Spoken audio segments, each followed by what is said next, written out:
Good evening, everybody. It's time for some New York Mets baseball. Happy Tuesday night, everybody. Hope you are doing well today. The Mets are looking to win the series against the Philadelphia Phillies by locking in back-to-back wins against that division rival. Hi, everybody. This is MetropoliFins. My name is Craig.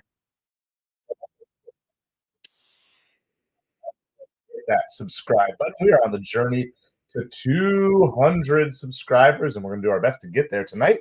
See if we can earn your like and earn your subscribe. The game is going to be starting here in just a few minutes. We're going to do a full rundown of starting lineups. By the way, I'm just looking at the National League ERA leaders, and it's funny because this early in the season, nobody has enough innings to stay there consistently. But Tyler McGill is currently listed as number 2 in ERA for the National League. Hold on one second. I'll be right back with you.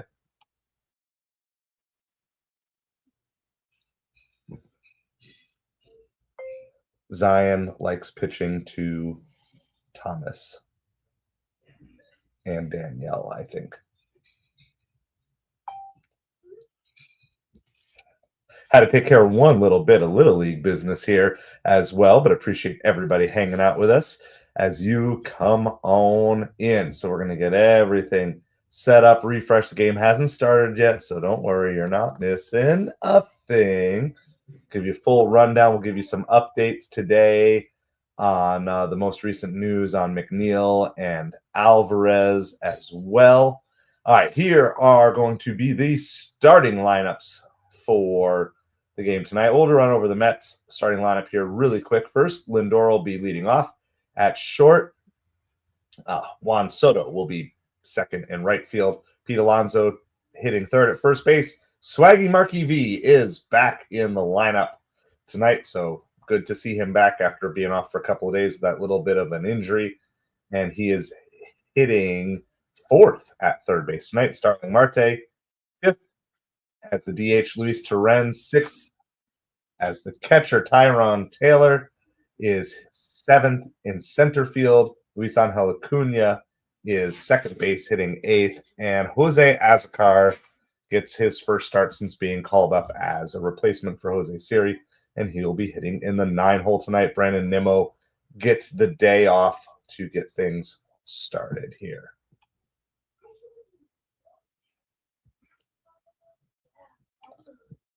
So, thank you for being with us here today.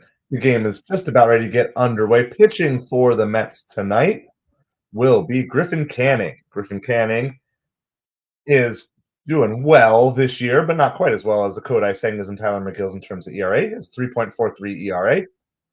And but getting ready for his fifth start to start the season. Here's the Phillies lineup to get you going here tonight. It'll be Bryson Stott, Trey Turner, Bryce Harper, Kyle Schwarber, Nick Castellanos, Max Kepler, JT Realmuto, Alec Boehm, and Johan Rojas. So that is the 1 through 9. Pitching for the Phillies tonight is Christopher Sanchez. Christopher Sanchez, he's got a 2.96 ERA to start the year. Nugget, good evening to you, outdoor anglers. Melanie, welcome to all of you. We are covering New York Mets baseball here tonight. We're going to be doing live play-by-play and fan reaction. This is MetropoliFins. My name is Craig. We are YouTube's smallest New York Mets and Miami Dolphins channel. We're on our way to 200 subscribers. So if you hit that like, hit that subscribe as you come on in the room. That way you'll be notified when we go live in the future. And you can help us in our journey. I'd love to hit that 200 subs tonight, and you could be the one. You could be the one that puts us over the edge. So I appreciate each and every one of you. We're currently on 195, looking for 5 more subscribers. And so we are just getting in here. The game is just about to start. 7:10 scheduled start time. So we're just about ready for first pitch of the game. Bryson Stott leading off. Here is the first pitch for Griffin Canning, and it is a strike down the bottom of the strike zone with a giant gecko behind Bryson Stott. It's the Geico Gecko. That's really huge, though. So we are underway. No balls, 1 strike. Mets already won the first game of the series. Melanie, yes, I've got 3 kids, including one who is in baseball himself, hoping someday to be playing in one of these Major League Baseball games. So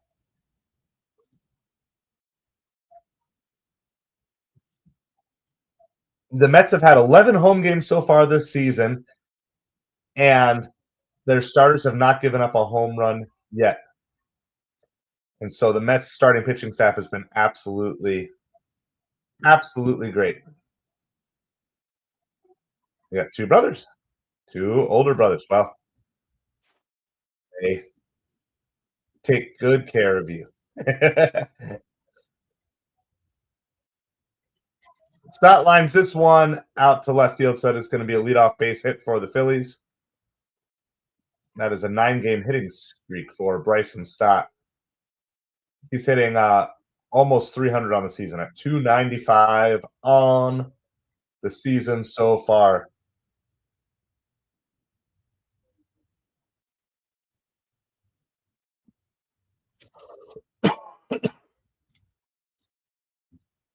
Griffin Canning has a good pickoff move, but Bryson Stott is good at stealing bases. He's got 4 steals already on the season. Trey Turner is up. He goes swinging at the first pitch, fouls that off. Thank you for the like and the subscribe. Appreciate it so much. We're up to 196. We're looking for 4 more subscribers to get us to that 200 mark here tonight.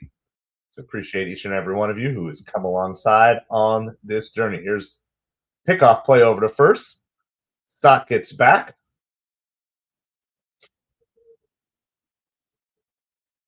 Can I write your name? I mean, I'm physically able to do that, but I can't at the moment.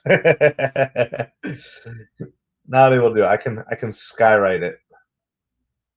There you go. There's the skywriting of it. That's taken just a little bit high. 1 ball, 1 strike to Trey Turner here. Appreciate everybody hanging out. 1 ball, 1 strike. Trey Turner at the plate. This game is just underway. Top of the first inning. He holds a swing, but that looked like it was going to be a strike anyway, but he called a ball. 2 balls, 1 strike. Bryce Harper, Kyle Schwarber, Nick Castellanos, the next 3 who are due up.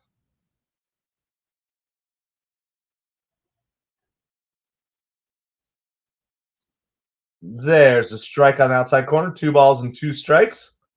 Canning trying to get the first out here in this first inning. Stott got on with a leadoff base hit.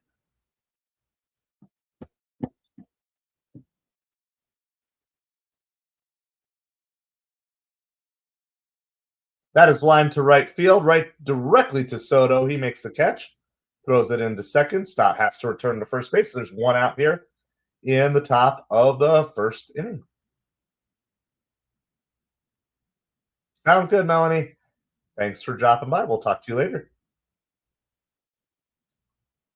Bryce Harper gets the usual unwelcome reception from New York Mets fans here as he comes to the plate in the top of the first inning.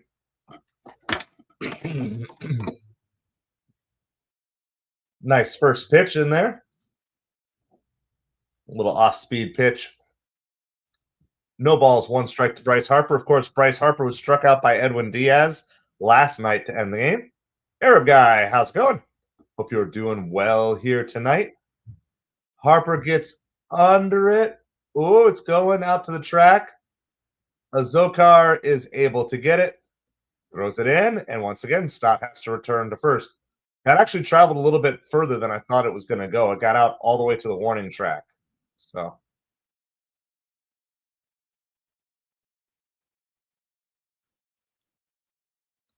there's 2 outs here in the top of the first inning. I'll just say I'm far north of 23, Arab guy. Far north of 23. But thank you. I appreciate it. My youthful glow, I guess, is shining through the screen tonight. First pitch is a strike down the middle for Kyle Schwarber here. Welcome back, Melanie. That was quick. That was super quick. Schwarber's hitting 268 on the season with 7 home runs, so definitely a home run threat. Probably the home run leader for the Phillies early in the season. among the major league leaders in home runs. That one's in the dirt, 1 ball, 1 strike, but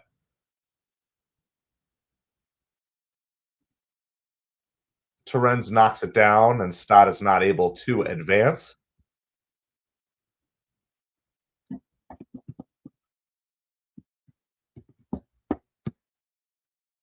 1 ball, 1 strike to Kyle Schwarber. 2 outs here in the top of the first inning. I gotta adjust this. Schwarber lines that one. That is going to fall in for a base hit. Stott's going to go first to third, but because the Phillies weren't able to advance him, he does not score on that play.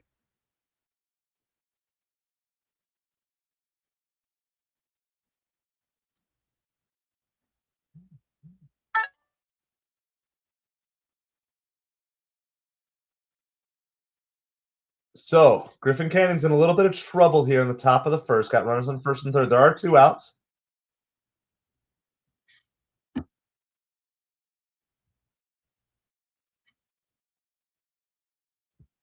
We're at 196, looking for 4 more likes to get to 200 here tonight. See what we got here.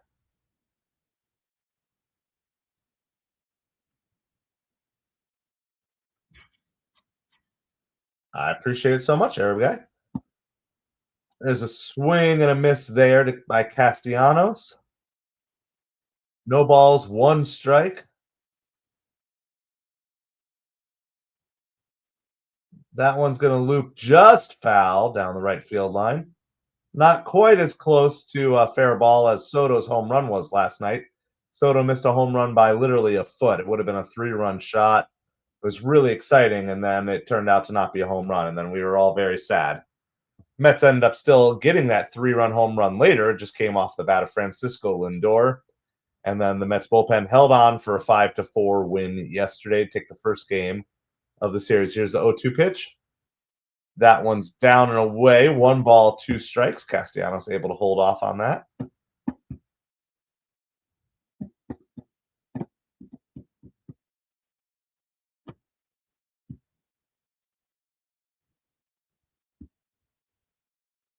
Let's see what Canning is going to do here on the 1-2 pitch.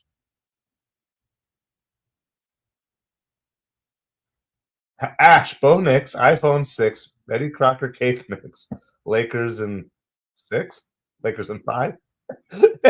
Lakers in 5 doesn't work though; it doesn't rhyme. How you doing, Ash?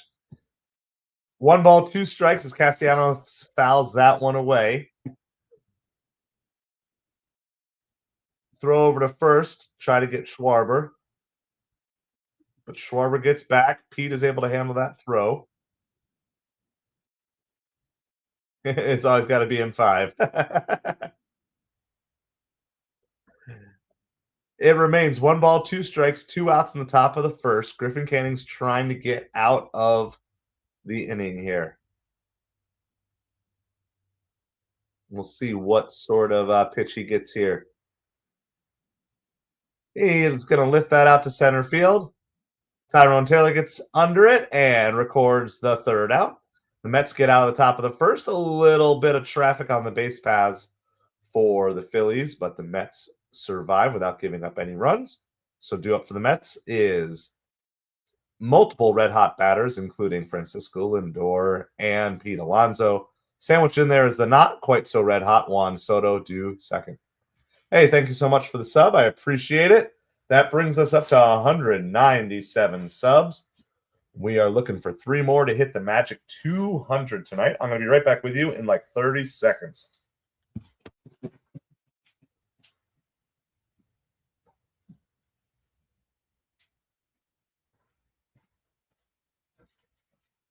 If even 30 seconds. If even 30 seconds. So I'm still getting over a little bit of a whatever bronchitis cold thing, something I've had here the last couple of days. So just trying not to be super gross on camera for you guys. All right. So we are going to the bottom of the first, and we're streaming both on horizontal and vertical here on YouTube, whatever suits you best. The horizontal stream is slightly more interactive because I can just post some stuff straight from my computer and different things. But we're going to go ahead and do this. We'll do an early scoreboard update. A bunch of games. A handful of games started about, half an hour ago. And a bunch of other games just getting started now. So let me pull that up. We will show this to those of you who are on the horizontal stream so you can see the scoreboard. All right, so going on right now, Cardinals and Braves underway. The Cardinals had a lead yesterday, blew it, gave the Braves a win. After the Braves started 0-7, they've gone 9-6 since. I told you don't count it out. It's not like they're a horrible team. They just got off to a bad start. The Yankees are leading the Guardians 1-0, bottom of the fourth. Reds and Marlins are tied up at 1, end of the third inning. Padres over the Tigers 2-0, a battle of a couple of teams off to good starts, one from the National, one from the American League. The Nationals have an early 3-0 lead over the Orioles. Mariners and Red Sox tied at 1, bottom of the second, and our game just underway. Everything else is yet to start, and so we'll get to the rest of those scores later, but Francisco Lindor is up and at the plate here now. Christopher Sanchez pitching. First pitch to Lindor was a strike. Here's pitch number 2. That's inside. 1 ball, 1 strike to Francisco Lindor. He had 2 home runs yesterday, 4 home runs total in his last 4 games. His batting average is all the way up to 284 on the season. Hunting to try to get to that 300 mark. Couple more good days, and he can get there pretty quick. That's a ball in the dirt. 2 balls and 1 strike. Of course, Lindor is also your leadoff hitter, so anytime he can just get on base by any means, whether it's a walk, single, hit by pitch, any way he can do it is great. Of course, home runs are great too. We like them both. And Lindor rips that one out to right field. Lindor gets a leadoff single. The Mets stay hot. One of the things, not just Lindor being hot, but as a team, the Mets have been getting lots of leadoff base runners. Still struggling a little bit to convert on getting base runners over and getting base runners to score. Casey, how's it going? How are you doing here tonight? We're hoping tonight is going to be the night we hit 200 subscribers. So want to celebrate with everybody. We're at 197. We're looking for 3 more subscribers. My goal is to beat a 500 by the All-Star break. So that's like July. So 200 in April, 300 in May, 400 in June, 500 in July. That's the goal. We'll see what we can do. We will see what we can do. So I appreciate everybody. As you come on in, hit that like, hit that subscribe.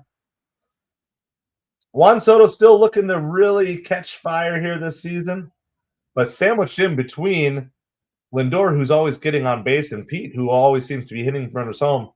Gotta imagine Soto, if he can be patient, is going to see good pitches. It is game time. I got my $200 in delivery earnings today, so I had a nice, successful delivery day, so I can really enjoy this game. That's inside. 2 balls, 1 strike to Juan Soto.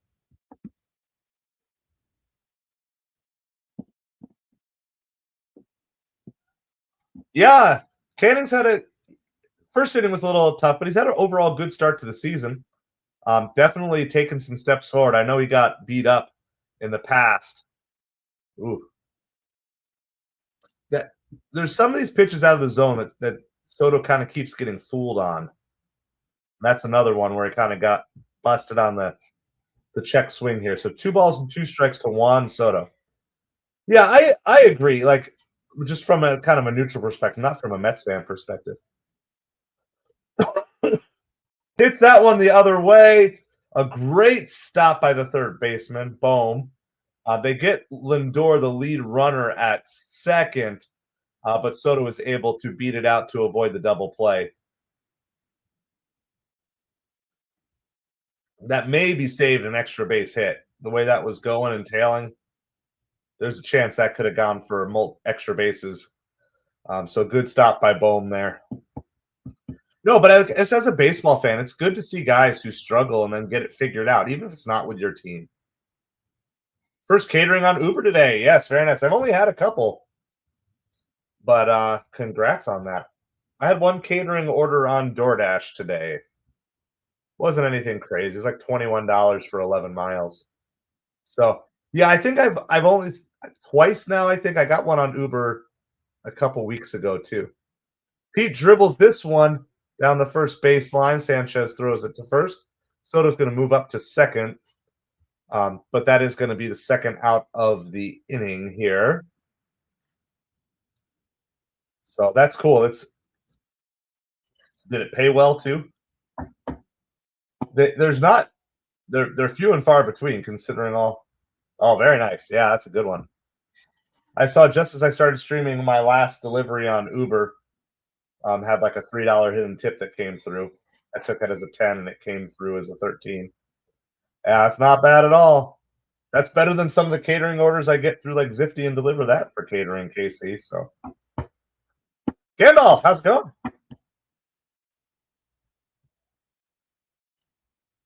Here is the 0-1 pitch to Vientos back in the lineup after being out with an injury the last couple days. I believe he had kind of a strained groin. Hopefully, it will not be like anything re-aggravated. Oh yeah, like so much of that stuff is just got to be lucky. Sharon, good evening to you. Hope you are doing well here tonight. I don't like do a specific exfoliation Gandalf, but when I shave, the shaving itself is a kind of a good exfoliation, and then so pretty much every time I shower, I shave, and then kind of scrub down after that. But I don't have a specific exfoliation routine per se. 2 balls, 1 strike to Vientos. Vientos looked like he was about to break out right before his injury. That being said, he's still only hitting 167 on the season. Definitely kind of lagging behind just a little bit.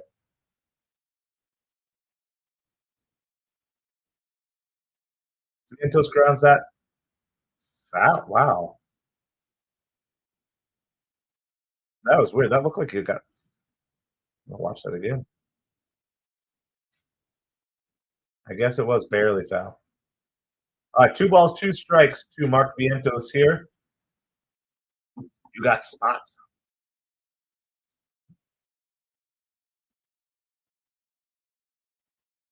Here is the 2 pitch. That's way out. Not even a good attempt there. So it's a full count to Vientos. Good job by Vientos here working the count. Starling Marte on deck for the Mets. Juan Soto's currently on second. Lindor got the leadoff hit. Soto replaced him on the base paths on a fielder's choice. Moved up to second on the Pete Alonso ground out. And that's where we're at. Phillies got a little traffic in top of the first. Griffin Canyon got out of it. Vientos fouls away another pitch, which is great. Love seeing these Mets batters work the count and get the count worked up.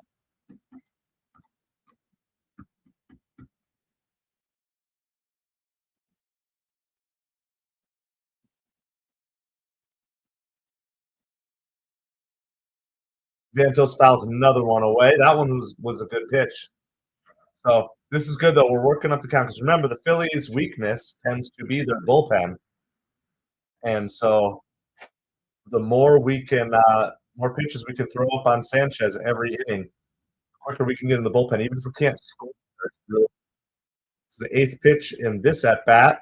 3-2 count still.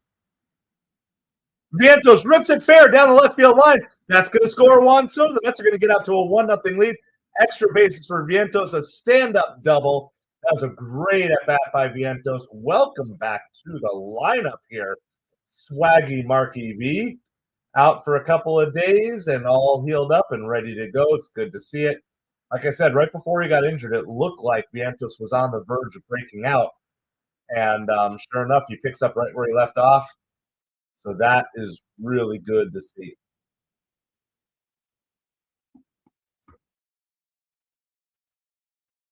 Yep, circle change. It was a good pitch. It was a good piece of hitting by Mark Vientos. It wasn't a bad pitch. He didn't hang it or anything. It was all right. Stark Mart is at the plate here. Starling Marte is another Met who's really struggling.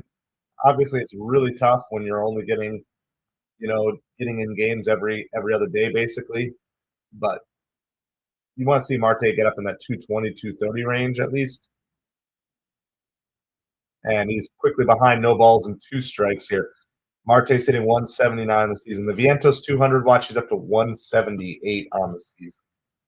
So we're trying to will and wish all these Mets hitters to get to that 200 batting average in the very least, and then start working our way up from there. As this team gets better, and as the hitting gets better on this team, it should bring everybody higher. No balls, two strikes. Vientos is on second, so that ball's going to get away. Vientos is going to go to third. I don't know if it's going to be a wild pitch or a pass ball, but well, now any hit scores Vientos for sure, even a little bloop hit. I think that should be a pass ball.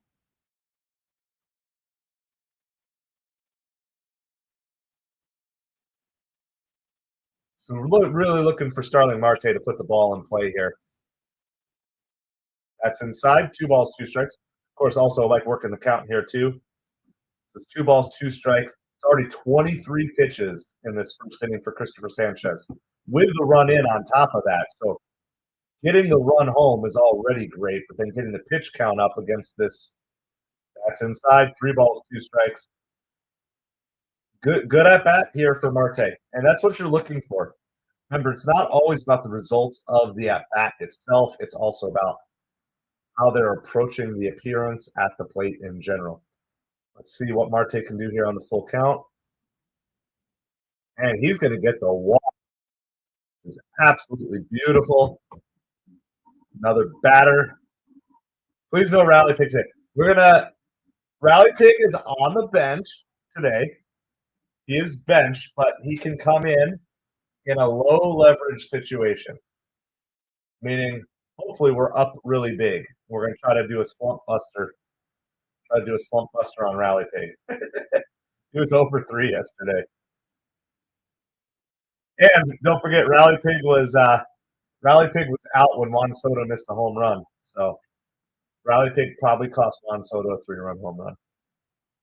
So yeah, he got benched. He got benched for today. Unless the Mets get up big, and then we can try to bring them in a low leverage situation. So it's first and third. How are you doing tonight, Jonathan? Hope you are doing well. Welcome, everybody, to come on in. We're on the journey to 200 subscribers. We're looking for 3 more. We're at 197 on the channel. Luis Torrens is at the plate in the 6 hole tonight. Tyrone Taylor on deck, followed by Acuna and Azokar. That's inside. 1 ball strike. Good patience here by the Mets hitters. It's already 26 pitches by Sanchez in this first inning. Mets do have 1 run home already, which is awesome. Continuing on, though, from here. That's inside. 2 balls and no strikes. They got runners on first and third, so it'd be really nice to get at least 1 more run across the plate. Vientos doubled home. Soto. And then moved up to third on what was, I think, what do they call it?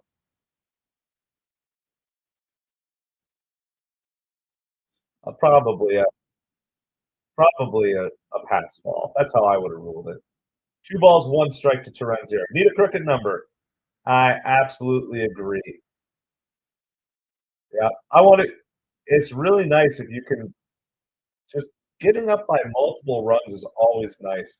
There's a disengagement by Sanchez. It's like then you just don't feel bad. You can challenge that as a whole lot better because the solo home run doesn't ultimately hurt you. Oh, I guess it was a batter timeout, not a disengagement. That's inside. 3 balls, 1 strike.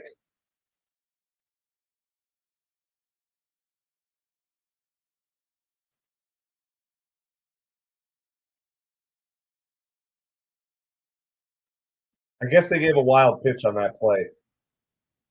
Fouled away by Torrens. Full count here. 3 balls, 2 strikes.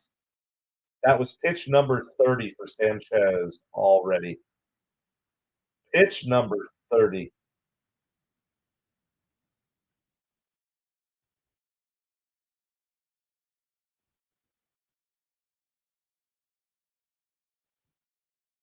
And Terren strikes out swinging there. Sanchez is bad on the road. Well, I like that we ramped the pitch count. Would have been nice to have scored 2 there, but we do get 1 home. And Tyrone Taylor and Luis Angel Acuna and Zokar are due up for the Mets in the bottom of the second. We're going to go to the top of the second, where the Phillies have due up Max Kepler, JT Realmuto, and Alec Bohm.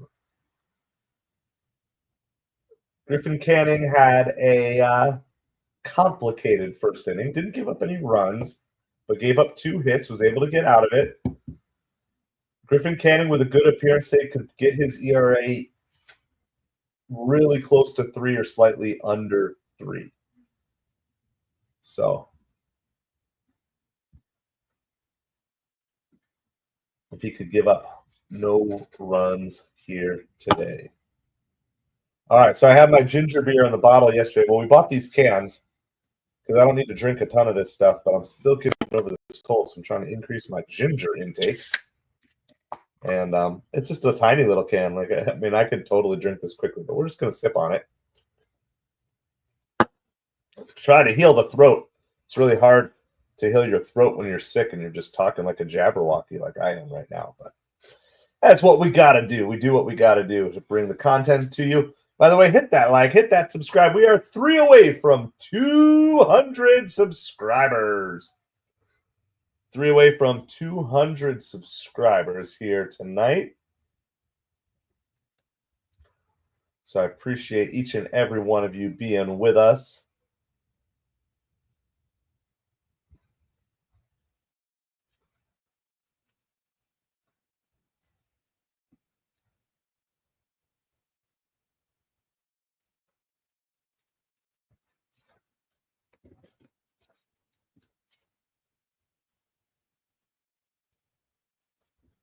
All right, we are headed here to the top of the second inning.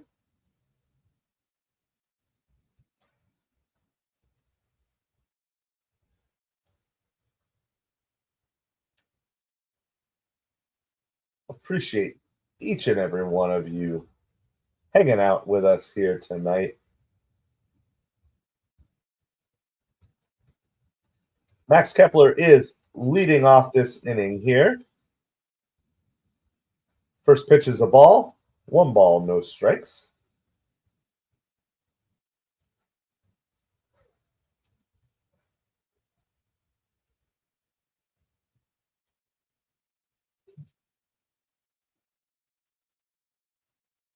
One ball, 1 strike to Max Kepler here. So Sanchez is back on the road. Let's look up some splits maybe here. Is that just this season, or is that like a career? Is that a career trend, Jonathan? That's high and outside. 2 balls and 1 strike.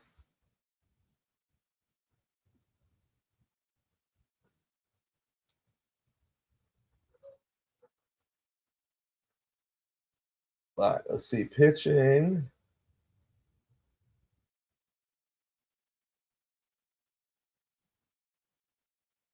I'm trying to see if I can find splits.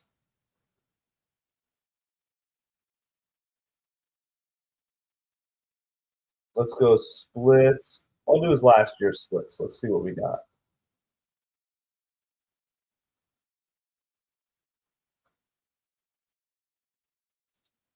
Yes, very true. Good, interesting numbers by Jonathan here. I'm going to, on the horizontal stream, I'm going to share the screen so you guys see this. 2 balls and 2 strikes to Kepler here. Very interesting. No, thank you for sharing that, Jonathan. So last year, he gets the strikeout there. There's first strikeout for Canning on the day, first out of the top of the second inning. So in home games last year, Sanchez had a 2.21 ERA and a 222 batting average against in 110 innings. In road games, he had a 5.02 ERA with a 307 batting average against in 71 innings. So yeah, that is a significant split, yeah, for sure, between those two.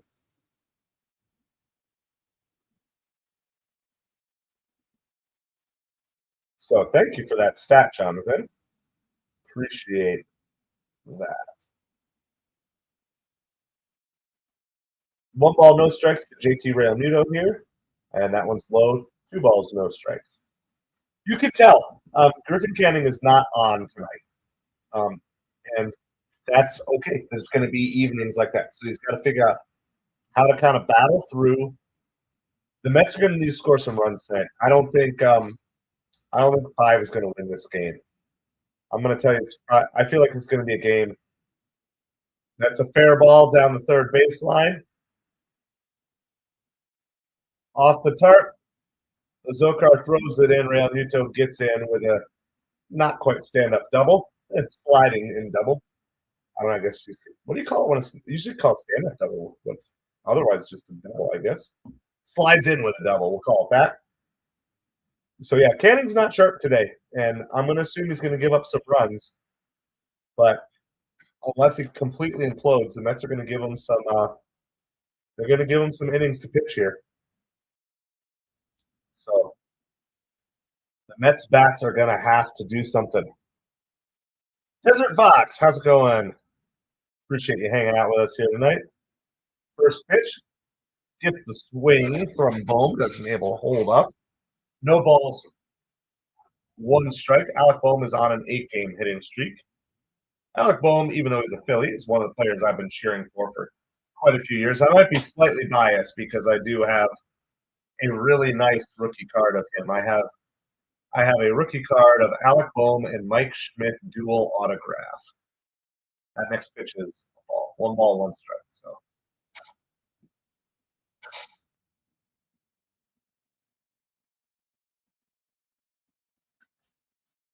So I've got personal investment interest in Alec Bohm doing well. Go Birds! Is that Eagles? It's kind of hard to see against. Just outside, 2 balls, 1 strike.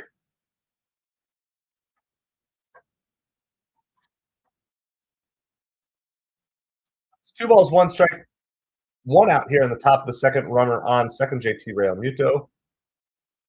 I'm a Dolphins fan, so I don't know what a successful football team looks like. So congrats to your Eagles on the Super Bowl this year, and most of the nation thanks you guys for taking out the Chiefs. Gotta feel nice when you know you've got most of the country behind your team in the Super Bowl.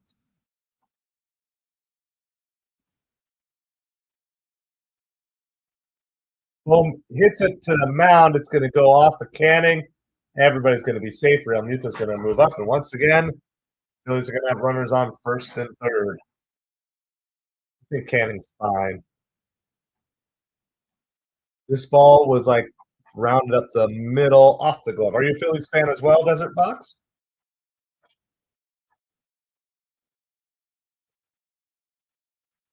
Yeah, and I don't know if Dan Marino's originally from Pennsylvania, but of course he went to Pittsburgh, so he went to college in Pennsylvania.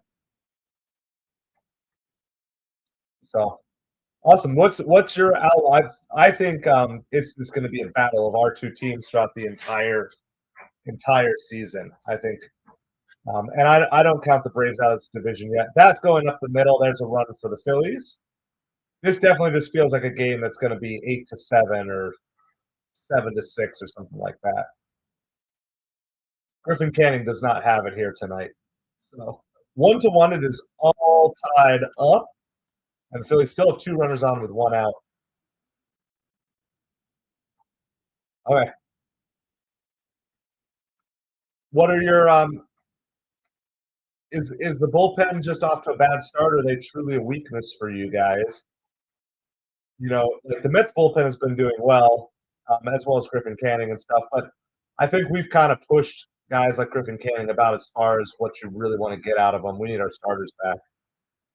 Yeah, I know. Nola's been off to a rough start. Hey, but I think part of the problem, like last night, they pushed Nola further than they should have pushed him because your bullpen is bad, and it's like it becomes one of those self-fulfilling prophecies. Like,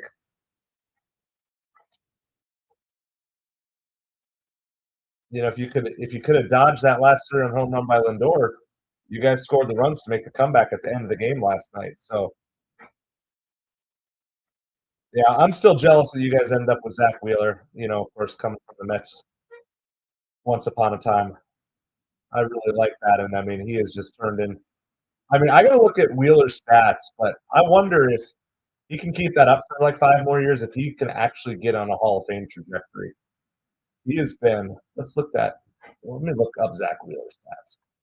I don't think is Wheeler pitching tomorrow or no?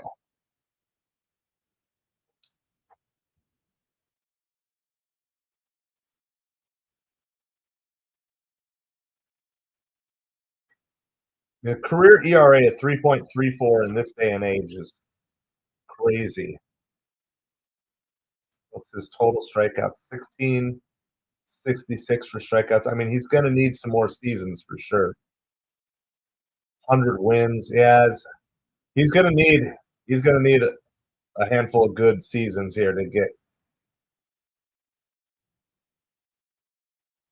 All right, stop.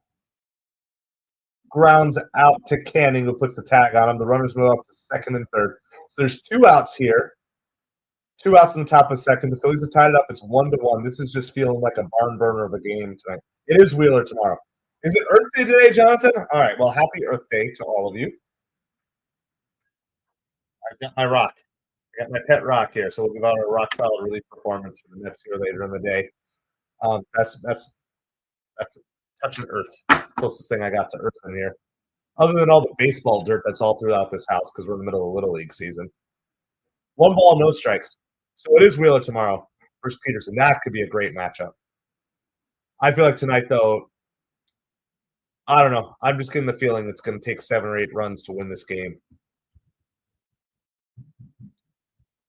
And nothing against Canning, but he's pitched above his head, to start the season. But we're really needing Montas and Manaea back here soon. Am I a little bit ahead? You can always just hit the pause button for a second, Desert Fox, and do that. I'll give you an update so you can kind of time it or whatever here. I'll give you when this next. This is the 1-1 pitch that's coming up here to Turner. It's harder to time it. It's easy to time on football because you got a game clock. But here we go. Here's the 1-1 pitch to Turner, and a broken back grounder to third to Vientos. Throws in the dirt. Alonso makes a diving scoop at first base, and the Mets get out of the inning, only giving up 1 run. That was a really good play. Not a great throw by Vientos. Great play by Vientos there. Yeah, that's what all you got to do. You just got to pause and time it up sometimes. Sometimes I'm behind. Sometimes I'm a little bit ahead. It all depends on the speed of the stream coming through to my computer. I've got an older computer, and I don't think I have the best, but I do have a wired internet connection. So you're composting coffee grinds. Well, we grind a lot of coffee in my place, so I guess that helps the earth somehow. Helps me wake up. All right, so we are headed to the bottom of the second inning. It is 1-1. So Griffin Canning has given up just a lot of traffic on the base paths. I think the Mets are fortunate that this game is actually just tied 1-1 right now. Canning has not looked sharp from the start, but definitely helped out by a good defensive play. Good scoop by Pete Alonso there. Pete has been great, not just in the offensive sense, but made some good defensive plays to start the season. Andre, how's it going? Please keep your comments in English, though, because I don't have any way to moderate comments in other languages right now. So, I appreciate you being here. By the way, we're on the journey to 200 subscribers, covering baseball and football from a New York Mets and Miami Dolphins fan perspective. This is MetropoliFins. My name is Craig. Appreciate everybody hanging out with us here tonight. Covering this Mets game, it is 1-1 going to the bottom of the second inning. Gotcha. Well, I mean, at least you did that. So however you figured out I don't speak English, just throw what you got in the translator. and I'll do my best to try to understand it for you, but I just can't. Got to have English only in the chat because otherwise people can be saying stuff that I have. Like, you miss Jose Siri. I miss Jeff McNeil.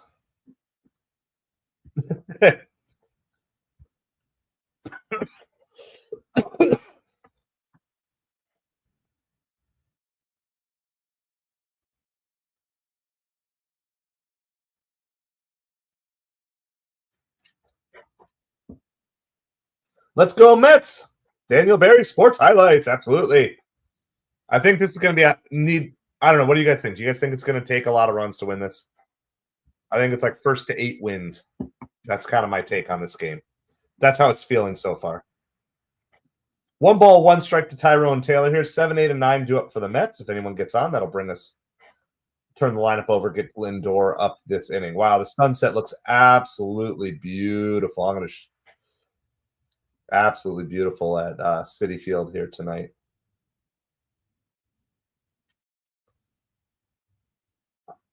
I'm gonna show that to you guys on the horizontal stream just so you can see that in case. Yes, I have heard those rumors too that McNeil might be back. Look at that view from the game, the sunset.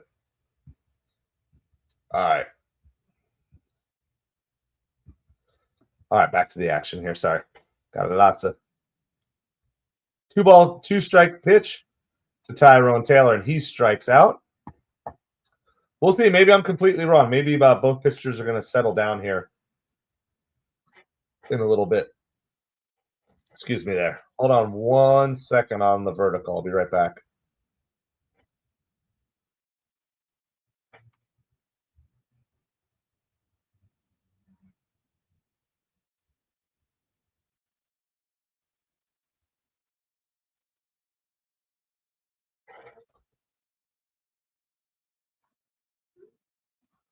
All right, sorry, I'm back with you here on the vertical. All right, 1 ball, no strike to Luis Angel Acuna. He is on a 9-game hitting streak, I believe. His batting average is up to 292 on the season. That's outside, 2-0. Hopefully, Acuna will remain patient. You know, one of the things that happens sometimes to batters is they're patient, they see better pitches, they start getting hits, they start to get aggressive, then they don't see better pitches and they don't get hits. Fouled away, 2 ball, 1 strike.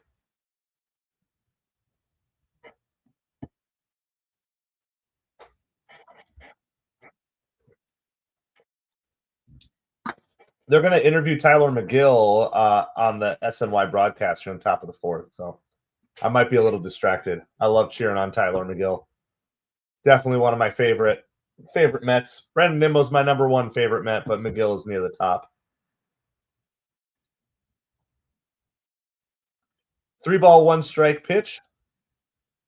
Acuna holds up, and he gets the walk, so I got to imagine he's going to look for a chance to run here for sure. Try to get into scoring position. Azokar.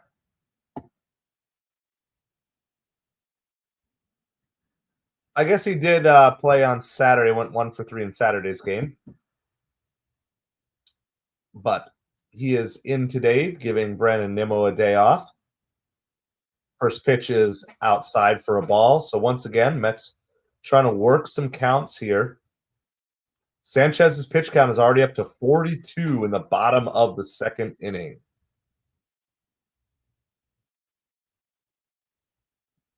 Acuna had a home run off of Sanchez. That ball's fouled, just out of play. Realmuto has a great arm. How is I think I closed my Christian Sanchez tab, but I like seeing the matchup, so that's what makes it fun. Let's see what possibly Acuna has in store here.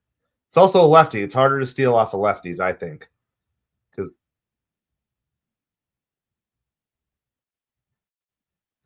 that's a strike. 1 ball, 2 strike to Azokar. We are on the way to 200 subscribers. We're looking for 3 more. So if you haven't yet done that, please hit that like, hit that subscribe. Zokar lines it. Acuna had a hold up, so he still goes for third, and they cut it off. I mean, he had a hold up to see if that ball was going to be caught. That's impressive by Acuna there. Really impressive speed. Hey, I said the word impressive before the Mets announcers did.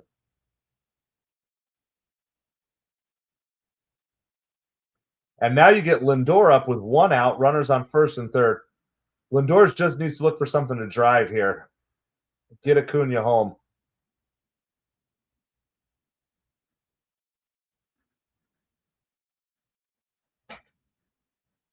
This way can make me feel this way. My girl, my girl, my girl. Lindor used his timeout just so the crowd could sing. I love it. You want to know how to become a fan favorite? It's do stuff like that. It's like think of the fans. Be fans first. One of the key things, one of the reasons why Savannah Bananas are thriving so much is they have a fans first mentality.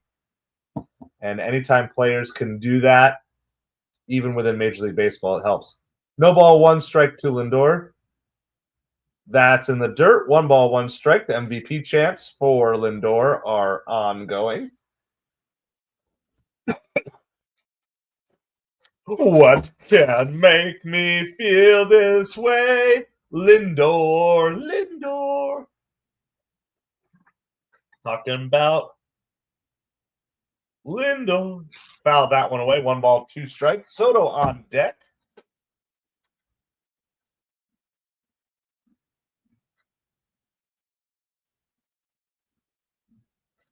Lindor is hitting 500 in the first inning at leadoff this season.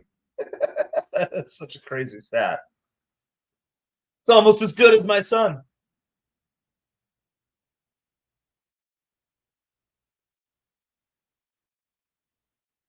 Oh, they picked off a Zokar, and then Acuna got a little too greedy.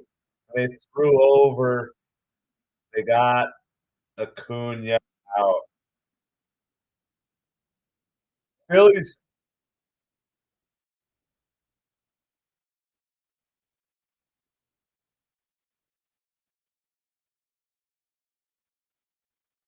That will be some good film for Acuna to go back and study, figure out how to handle that situation better the next time. So now a sacrifice fly doesn't do it. All right, I got your permission. Well, we'll just do that. How about we just do?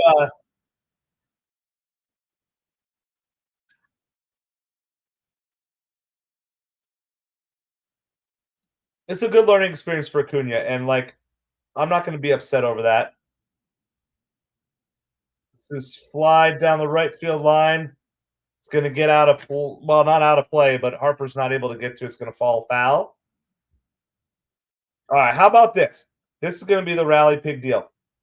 Rally Pig gets to come out for the remainder of the inning, but he only gets to come out once Soto is up. We're going to pair Soto and Rally Pig together until they're slump busting together. We'll do that.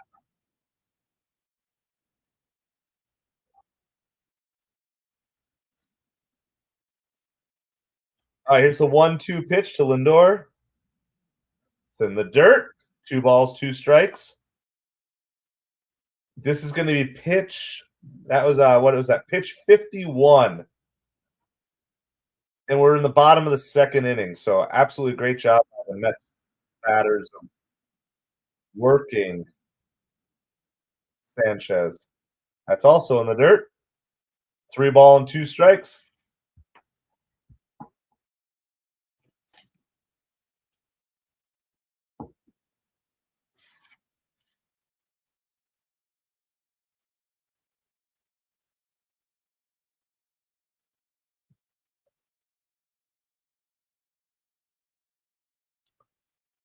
That one's fouled down the third baseline. It's going to remain 3 balls and 2 strikes.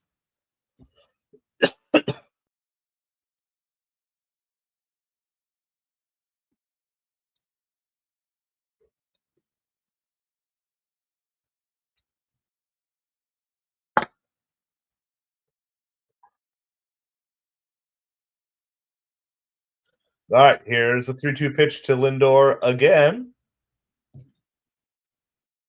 Grounded fair ball down the right field line. Lindor comes through. Zokar is going to score. The Mets are going to take a 2-1 lead. Stings a little bit, but that was a great job. Not trying to do too much with 2 strikes. It's a big thing. Like everybody wants to be a hero, and sometimes just need a hitter instead of a hero. And that's exactly what Lindor did there.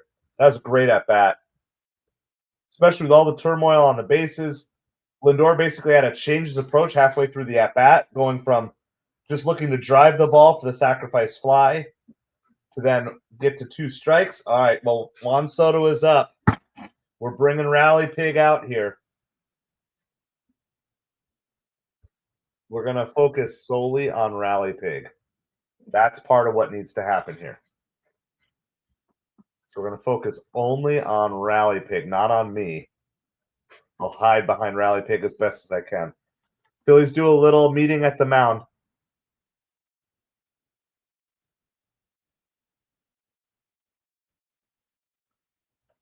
All right, so it's 2-1 Mets here. Juan Soto at the plate.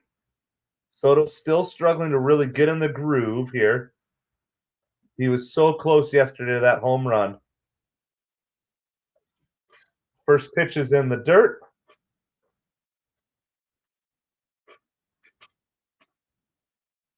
One ball, no strikes to Juan Soto here. Mets had an opportunity to put up multiple runs in the first. They only got 1. Trying to do it again here.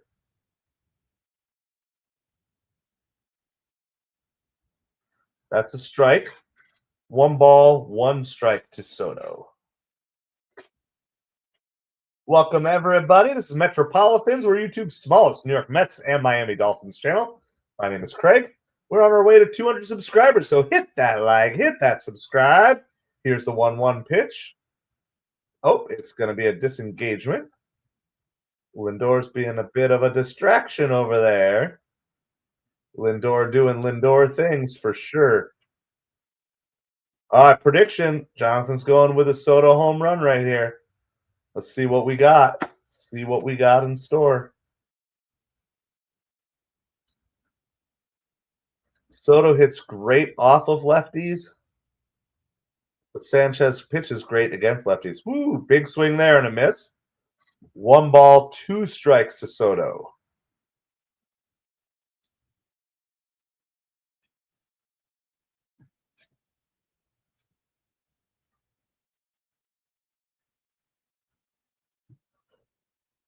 What can make me feel this way? Soto lines it directly to Stott. So once again, the Mets score 1, but no more. It is 2-1 Mets as we head to the top of the 3rd inning. Being said, as long as the Mets can score 1 run in every inning, it's not going to turn out to be a horrible game. Appreciate everybody being here with us tonight. Make sure you stay tuned for the 7th inning. We're going to find a couple other streamers, creators, and we're going to go raid them, show a little bit of love, and just kind of help boost them in the YouTube algorithm a little bit.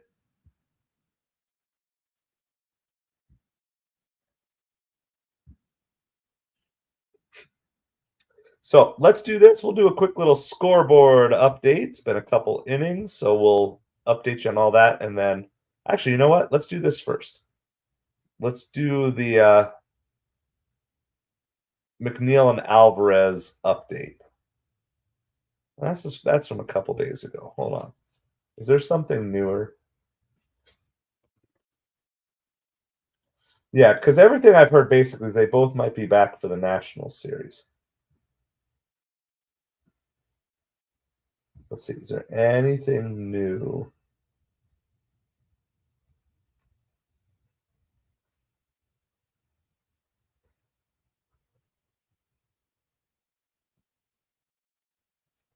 I guess not. This is the newest one MLB has. McNeil's using a torpedo bat. He homered for consecutive days. This is a couple of days out of date here, but went 4 for 4. He's also been playing second base and center field. Of course, he has Alvarez protecting him. It's got to be such a pain for these minor leaguers having to face these guys, but also kind of a fun challenge too, I guess.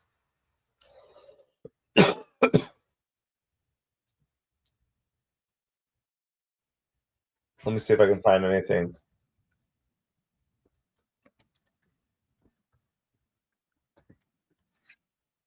See if I can find any other article. All right, this is from yesterday. Let's see. Set to return this week.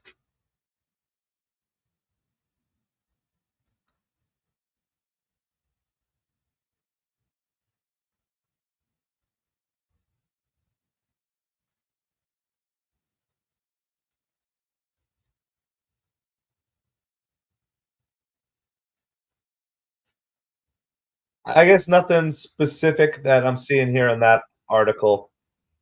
So, but it does sound like maybe the national series for both McNeil and Alvarez. The Dodgers and the Cubs have played each other so much. All right, Bryce Harper flies out to right field, and Juan Soto. That's the first out here in the top of the third. It'd be nice for Cannon to have an easy inning here. It is 5-3.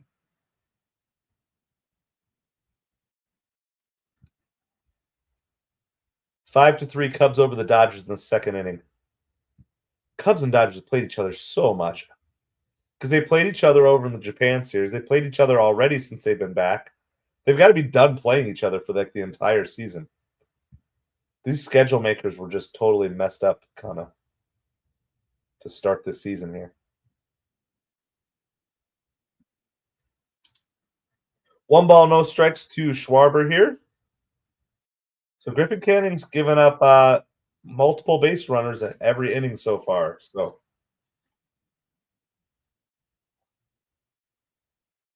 talking about Sanchez's pitch count, which is up to 58 through 2. Canning's not quite as bad, but he's also not super efficient either. He's up to 45 pitches already this game.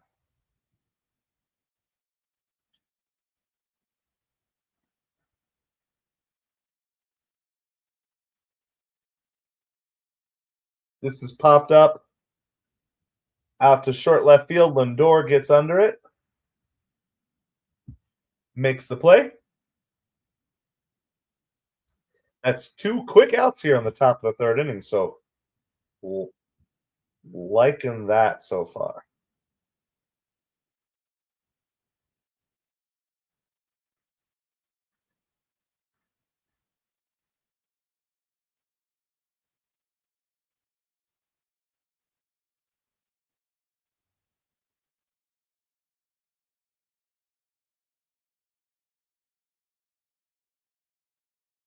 First pitch to Castellanos is a strike on the outside corner there, low outside corner.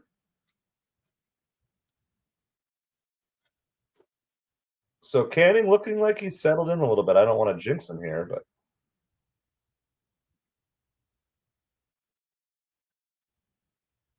Cubs just got the Dodgers to ground into a double play.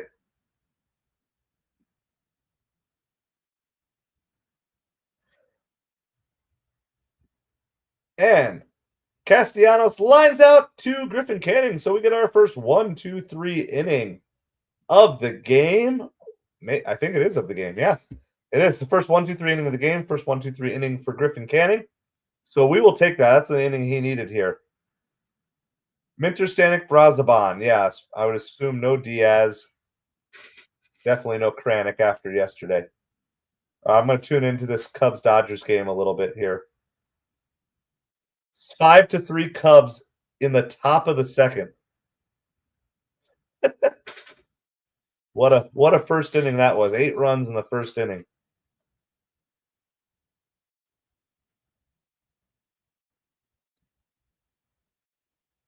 Shota Imanaga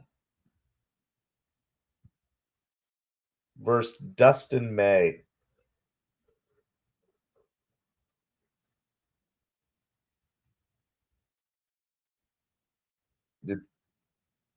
Tommy Edman had a 3-run homer in the first.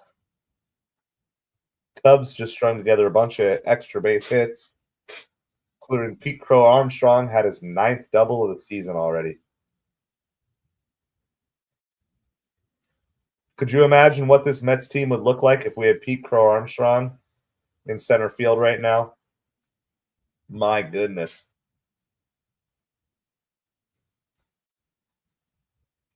Two outs in the top of the second here. Andy Pages up for the Dodgers. So we're on commercial break for the Mets game. So just checking in on this Dodgers-Cubs game. Cardinals are up 2-0 on the Braves. They were leading the Braves yesterday, and they blew it. Cardinals look to be in just a really rough spot right now. Padres up 2-0 on the Tigers. Early, the Mets are battling to get sole possession of the best record in baseball. The Mets have a legitimate opportunity to become my number 1 power ranking team. All right, here we go. We are back at the Mets action here, coming off a commercial break. And we are in the Phillies bullpen. It is Joe Ross. The Mets got the Phillies starter out in 2 innings. That is beautiful. First pitch to Pete Alonso is a ball. The Mets need to keep scoring, though. I do not trust.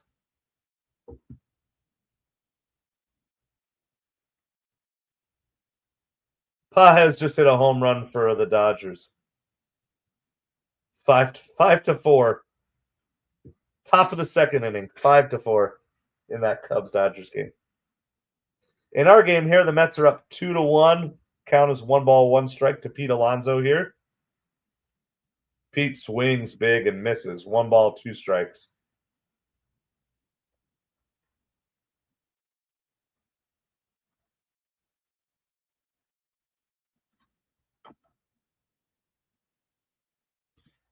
All right, 1-2 pitch. Let's see if Pete can make an adjustment here. Swaggy Marky V on deck. That's outside. 2 balls, 2 strikes. Followed by Start Mart and Luis Torrens.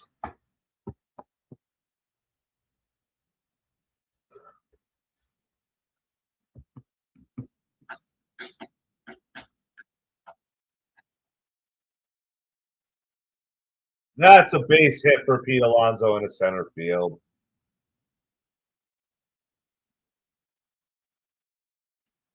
Just a nice 2-strike swing. Put the ball in play. See where it goes. See what happens.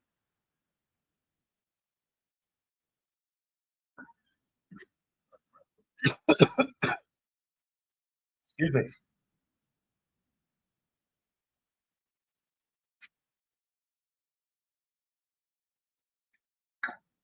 Yeah, only 58 pitches, but I wonder if there's like some injury, something there, some underlying thing.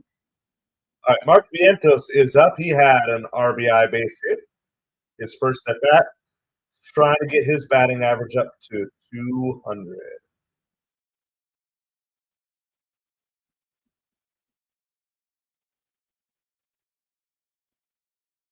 There's strike, no balls, 2 strikes to Mark Vientos.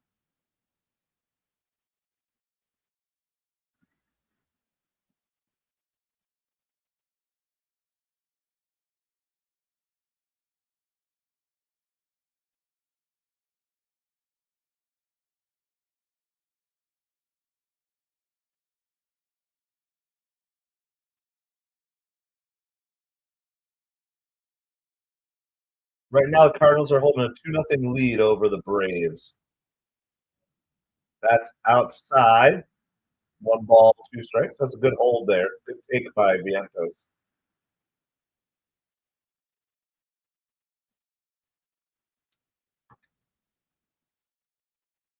All right. Let's see what Vientos has here on this 1-2 pitch. Ooh! Now that was close. That was a close pitch, but he takes it, and it's a ball.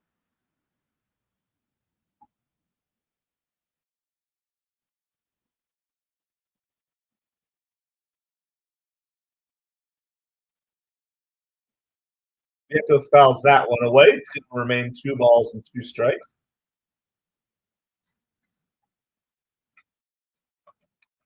So Pete Alonso with a leadoff single. Mets have had base runners in every inning. Mets have also scored in the first 2 innings. So there's a timeout by Real Muto, I believe.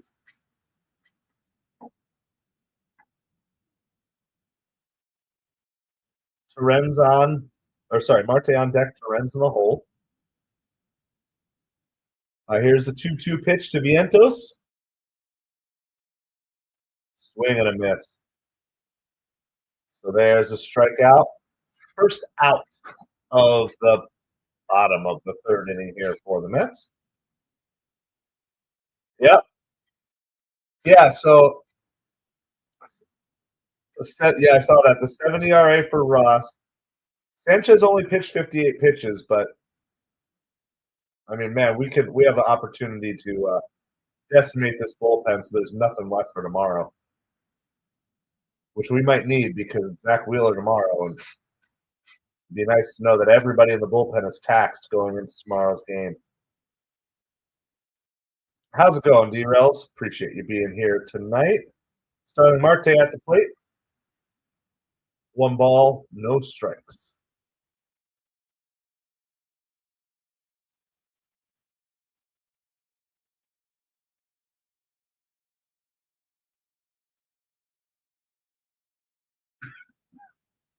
One ball, 1 strike to Starling Marte.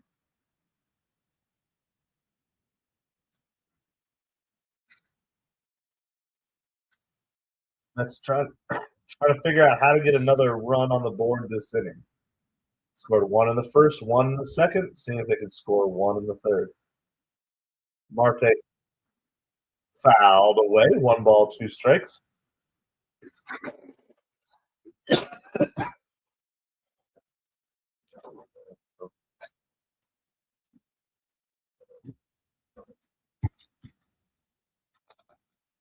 Pete Alonso on first. There's 1 out here in the bottom of the 3rd.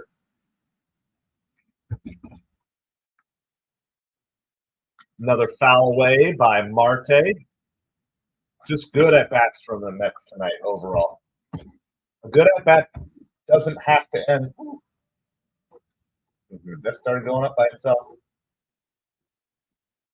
A good at bat doesn't have to end in a hit or a base run or even an advancing a runner. Sometimes a good at bat is just a well worked at bat. Marte grounds the ball slowly to Turner, gets Pete out at second to get the lead runner, but Marte beats it out. So Marte will replace Pete Alonso on first base on the fielder's choice.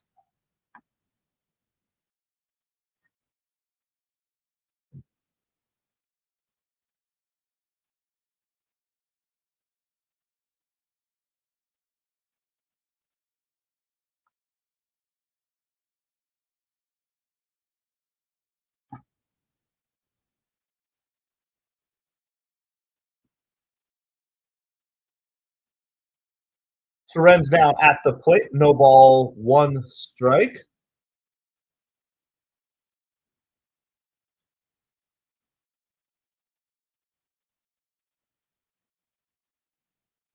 Cubs are trying to put up more runs against the Dodgers. They got runners on first and third.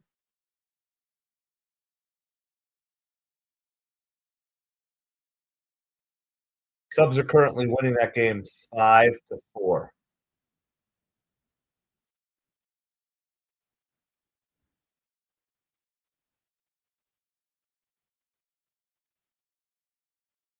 All right, here's the 0-2 pitch to Terens. That's outside. 1 ball, 2 strikes. Imagine Rally Pig becomes alive like Chucky. Hey, or like Toy Story, right? Like when I go off stream and I leave the room, Rally Pig and Pet Rock all like get up and just start like messing with everything in here. 2 balls and 2 strikes. Another batter working a deeper count here. Liking this a lot.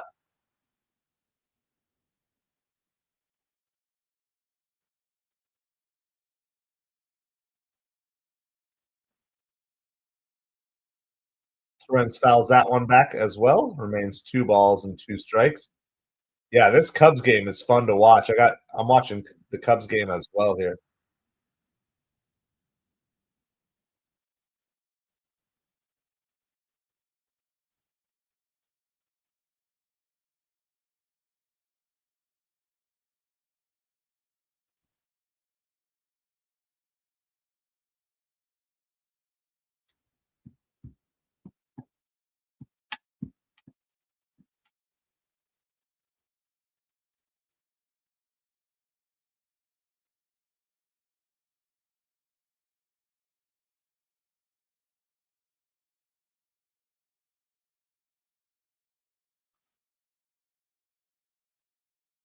All right, here's the 2-2 pitch to Torrens.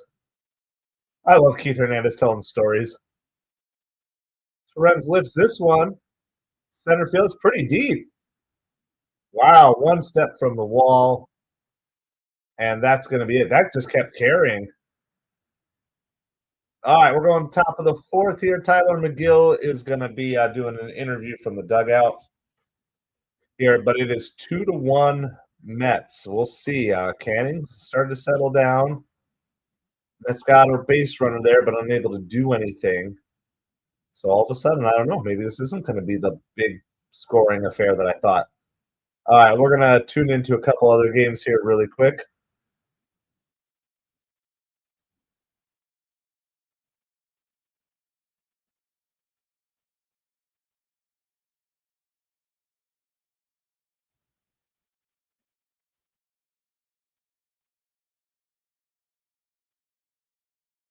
Cardinals have runners on first and second in the top of the fourth. They just bummer the pitcher for the Braves just hit a win with a pitch, I think. So there are 2 outs here.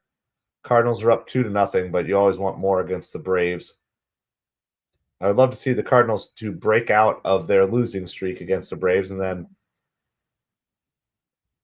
this Cubs Dodgers game is bottom of the second. Cubs are leading 5-4. They have runners on second and third.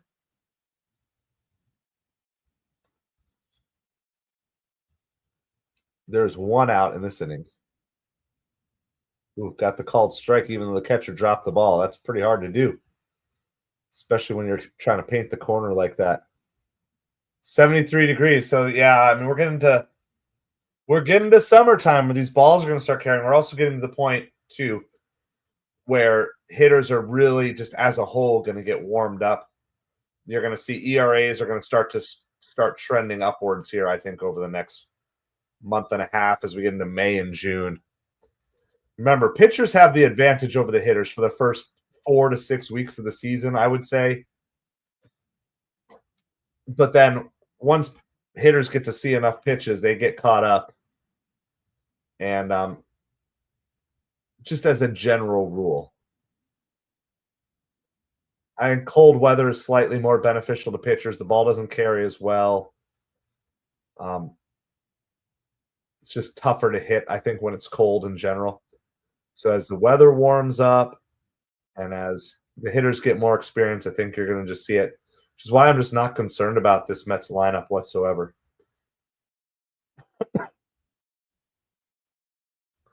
All right, top of the fourth inning. Max Kepler is up. First pitch swing, and he gets a single out in right field. Soto fields it, throws it in. So there's going to be a leadoff runner. Yes, M4, M45. Pete is a hit machine. Pete Alonso's batting average It's 345. By the way, Lindor going 2 for 2 right now. Lindor's batting average is now up to 300 as well. And Acuna, he walked his first at bat, so his batting average is still at 292. So if Acuna can get like maybe go 2 for 2 tonight, maybe even 2 for 3, something like that, he might get his batting average up to 300 tonight as well.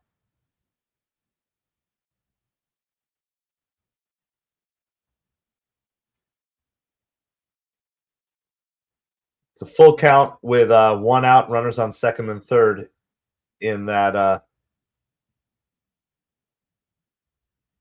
Cubs Dodgers game.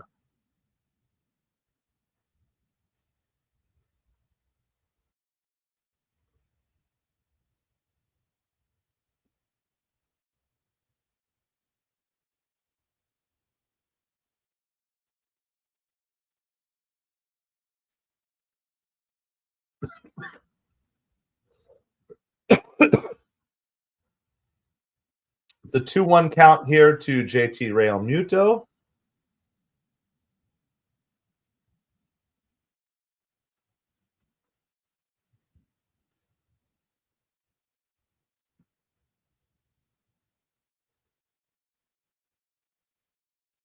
All right, here, a little pickoff play there. Here's a 2-1 pitch now. Grounded to Vientos, throws to Acuna, gets the lead runner, and Realmuto beats that out on the relay, but the Mets get the lead runner, keep the double play in order there. There's one out here in the top of the fourth inning.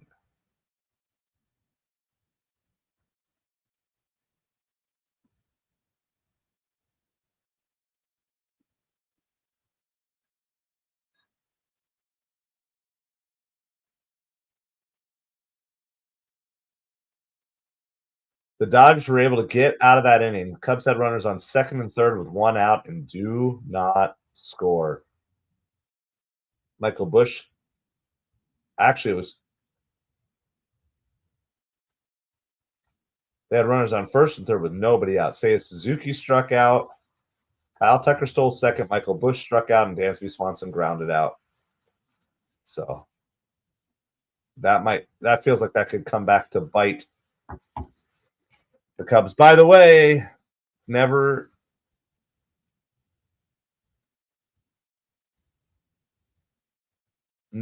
easy. The Cardinals are up 2-1 on the Braves now. The Braves have a runner on second with one out. All right, it's 2-ball, 1-strike count to Alec Boehm here. Got a lot of stuff going on, lots of games to watch. Washington is beating the Orioles 6-0. The Orioles are just absolutely dreadful right now. Just dreadful. Lost 24-2 on Sunday.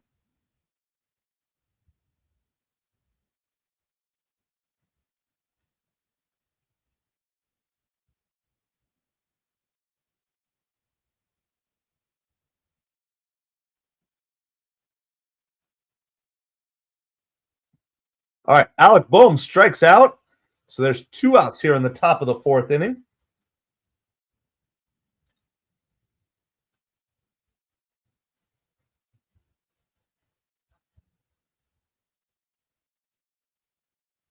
All right, Johan Rojas is now up. First pitch is a ball. The Phillies do have a runner on first. It's a 2-1 game. Mets are winning. It felt like it was going to be kind of a shootout here for a while, and then it's kind of slowed down.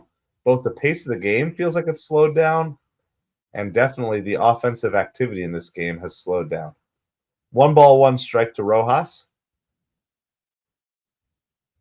Griffin Canning is up to 60 pitches here in the top of the fourth. Not great, but not horrible. Definitely gives him a shot to go 5 or 6 innings if he can wrap up this inning here quickly.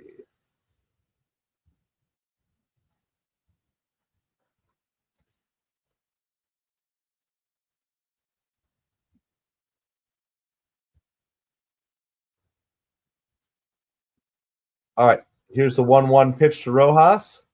Outside. Definitely want to get Rojas here because it turns over to Stott in the top of the lineup. You want to face those guys with the bases empty, not with two runners on. So I'm hoping Canning can figure out a way to get Rojas out, go right at him, challenge him. There's a swing and a miss on a good pitch. Probably a little bit outside, but got the swing. 2 balls, 2 strikes to Rojas. Riders of Rojas.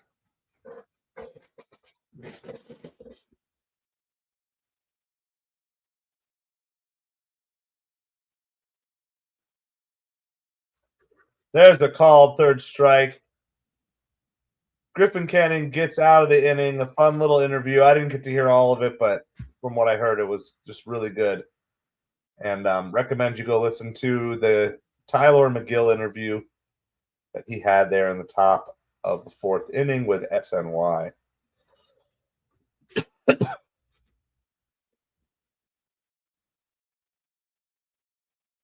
Braves are trying to tie up this game with the Cardinals. They're down 2-1.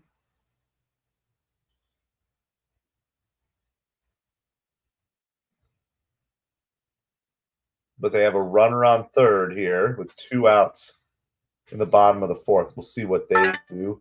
If there's any other games you guys want me to check in on, let me know. There's a line drive in the center field. That's going to score the run. It's all tied up. So once again, the Cardinals get out to an early lead on the Braves, and once again, the Braves come back, and the Cardinals bullpen blows it again.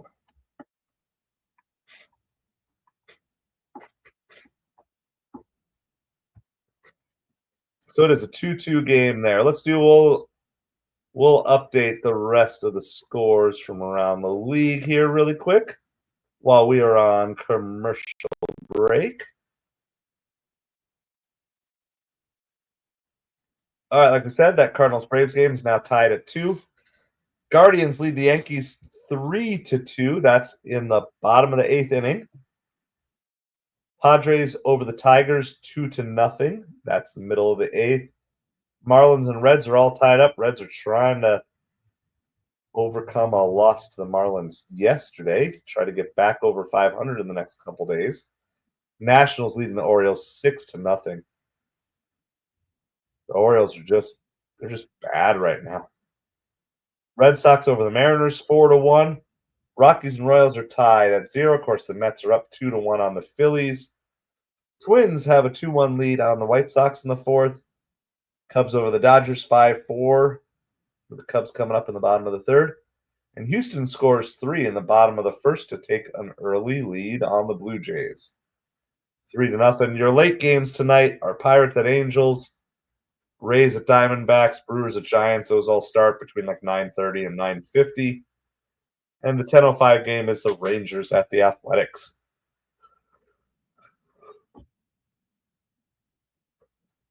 All right. Here we go. We are back at it for the Mets game here. Tyrone Taylor leading off.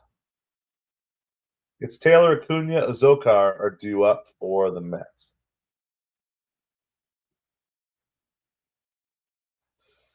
Tyrone Taylor takes the first pitch as a ball. 1 ball, no strikes.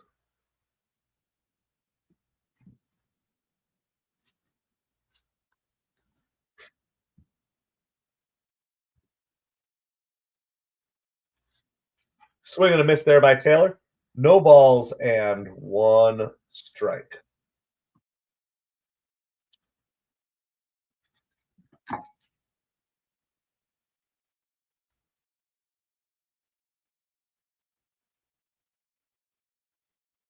Taylor rips that one, but that's going to be foul. He got out in front of that too much. Nice line drive, but foul pretty significantly down the third baseline. 1 ball, 2 strikes.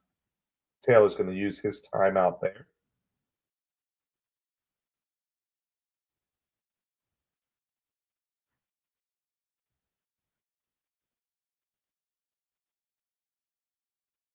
Taylor fouls that one back. 1 ball and 2 strikes.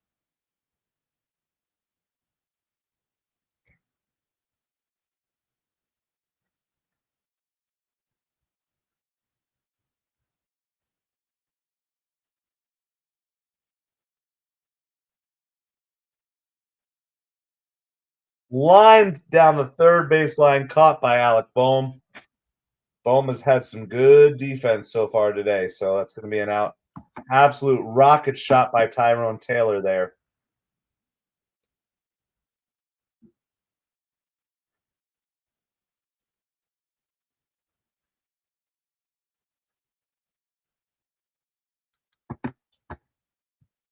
Barely caught that.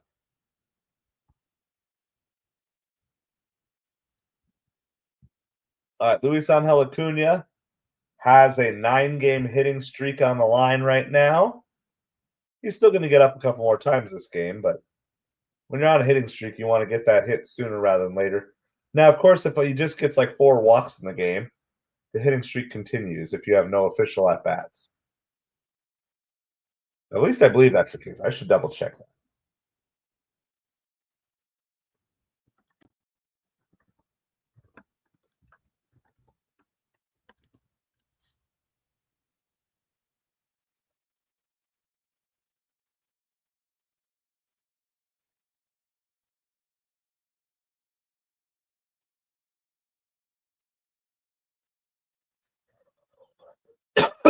Yes. So if a batter, if all of their plate appearances result in like hit by pitch, walk, defensive interference, basically if you don't have any official at bats, then you're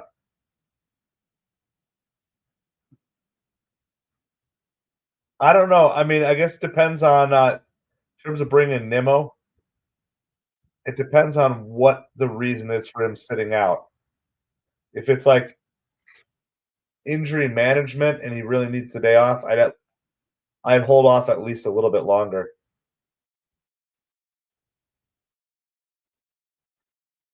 Azokar is retired there. Tried to lay down a bunt, but that's no good. So it'll be Lindor, Soto, Alonso for the 5th inning. I think it's too early. I think it's too early to be if Nimmo could play 5 or 6 innings and you start him and then you can always sub him out, but I think yeah, it's probably too early in the game. But we head to the top of the 5th. So scoring has slowed down so far. But again, that makes me nervous. I still don't feel like 2 runs is going to win this game. Well, Acuna's hitting streak is officially on the line now since he struck out. So, what can make me feel this way? Yeah, I don't like the 2 out bunt for a base hit idea there.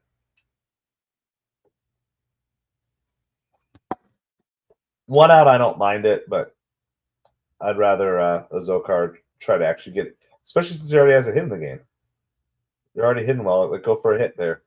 As a leadoff, don't mind it. If there's a runner on base with less than 2 outs, and then there's a chance they can move them up either way, don't mind it. But nobody on with 2 outs, I'd rather you just try to put the ball into play there. Just kind of, that's my take on it. All right. So Griffin Canning is set to come back out. His pitch count right now is 63. That's through 4 innings. There's been lots of ups and downs. Only 1 run so far.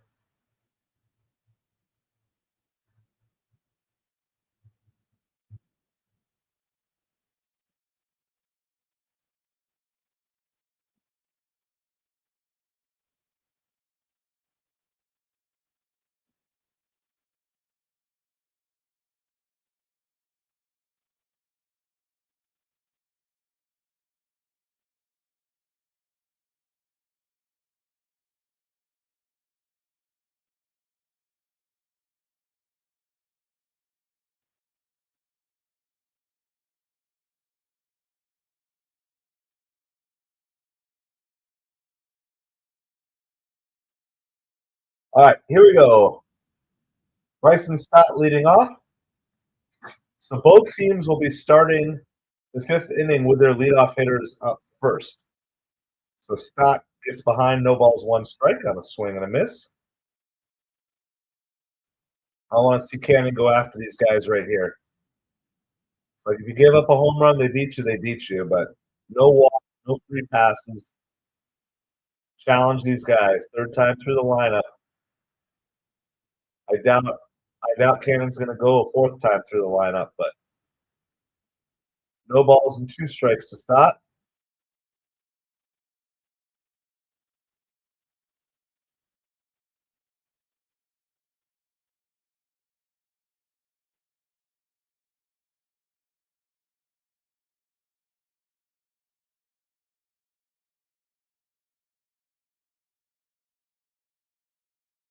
And that is poked out to left field for a leadoff single. All right, I'm going to stand up. Time to stretch out a little bit here, raise the desk.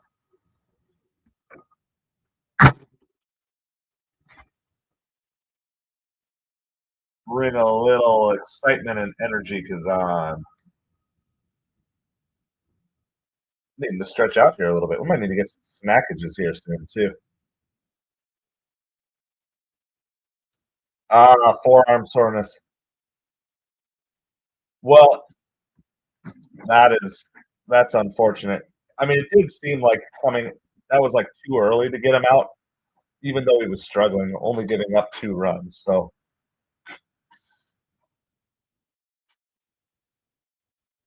all right, no balls, 1 strike to Trey Turner. That's fouled away. No balls, 2 strikes. Stott is on first. There's nobody out on the top of the fifth. So Canning has been tiptoeing through the raindrops all day. Possible Tommy John injury. Ooh.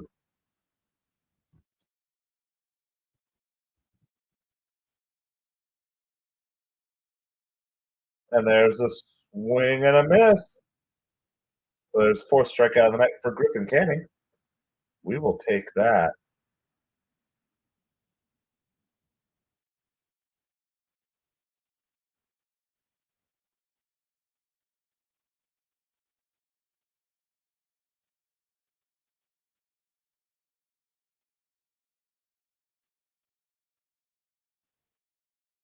All right, Bryce Harper at the plate here.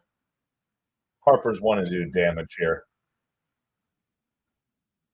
I don't know. Do you want it? You want Canning to go after Harper here with a chance to give up the lead? You want him to pitch around him? You want to just keep it low, try to get the ground out? All sorts of options here of how you could play this. 1 ball, no strikes to Harper. That's high. 2-0. I wonder if he's just pitching around him here.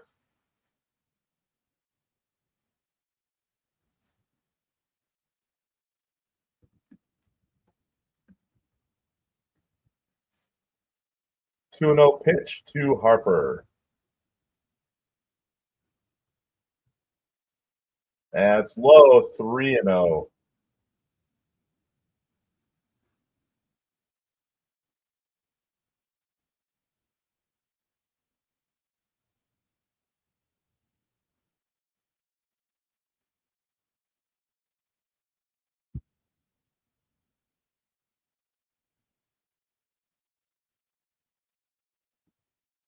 All right, got a strike there. 3 balls, 1 strike to Harper.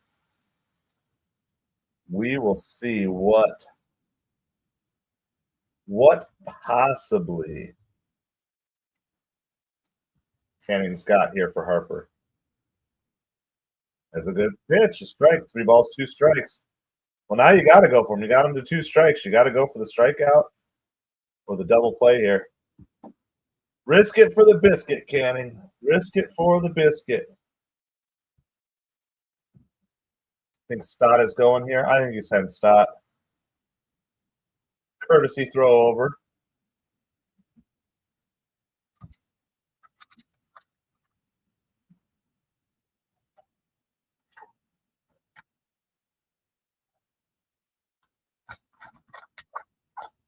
All right. Let's see. Here's the payoff pitch. Harper fouls it away. 3 balls, 2 strikes. 2-game losing streak. You're so quick on that. You're so quick on announcing a Yankee losing streak.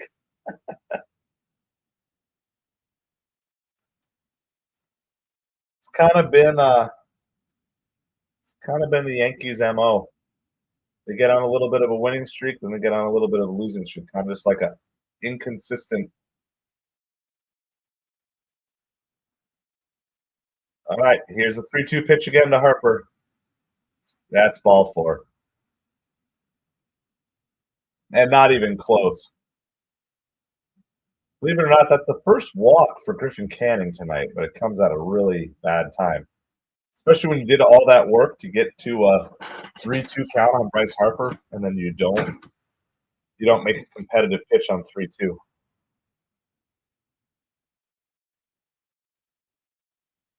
Canning's up to 77 pitches here, so they're going to do a meeting of the minds at the mound. I wonder if they're going to get someone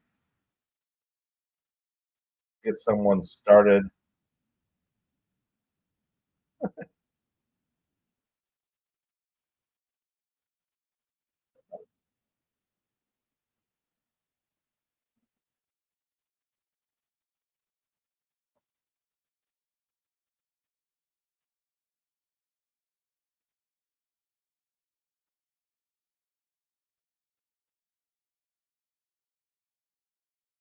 All right. Well, it definitely feels like the game might be kind of hanging in the balance here. Schwarber is at the plate, 1 out. Phillies have runners on first and second, top of the 5th. First pitch is in the dirt. I feel like right now, yeah, M45, it's going to be this again. It's going to be this all season. These Mets-Phillies games. There's Braziman. I was going to say, you need to get somebody started now. Because, like, should Canning give up a big home run here all of a sudden? That's a fair ball bounced out the first baseline. Pete's going to field it, take it to the bag. No chance to get a lead runner there. So there's 2 outs. So Canning is trying to wiggle out. Trying to wiggle out of trouble.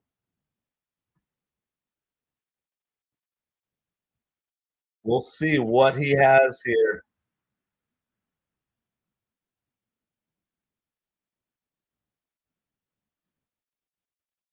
All right.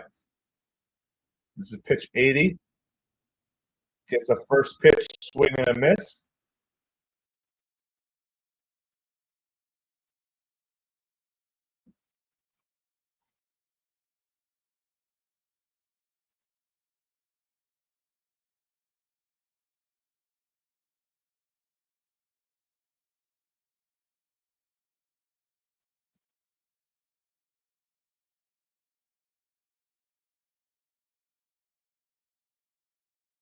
That pitch is low for a ball. 1 strike. Phillies have 2 runners on, but nobody in this inning. It's 2-1 Mets, top of the 5th. Griffin Canning, this might be his final inning. He is working hard here. See what he can do. Just inside. 2 balls, 1 strike.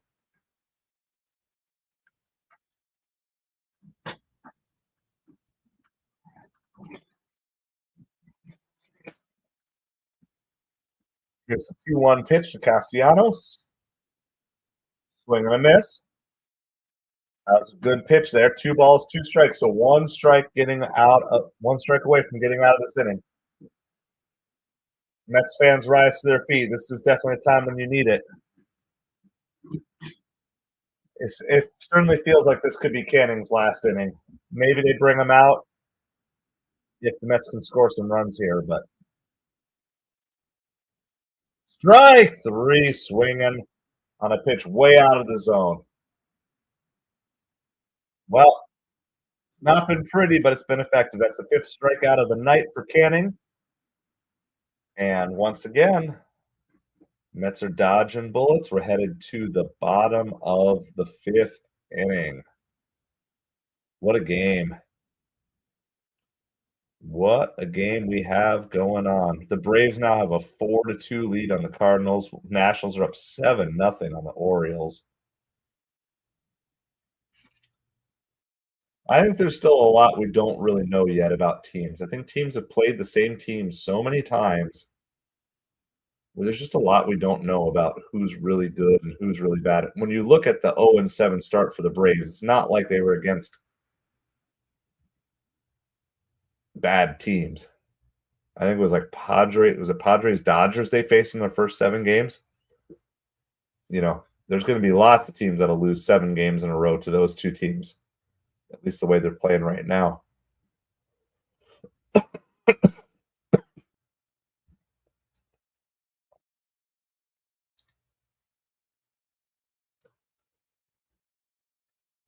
All right, so we're at commercial break. You're not missing anything right now. Welcome to MetropoliFins, YouTube's smallest New York Mets and Miami Dolphins channel. Please hit that like, hit that subscribe. We are just a few subscribers away from 200. Let's see what that current number is. I don't even know what the current number is right now on that. That current number is 197. So we're just looking for 3 more subscribers to get to that 200 number tonight. But thank you so much for hanging out with us here tonight. Got to refresh my stream because once again, MLB TV is acting up. Go figure. It's been really unstable and unreliable through the first month of the season. Had multiple outages and it's just MLB TV. It's not my internet in general.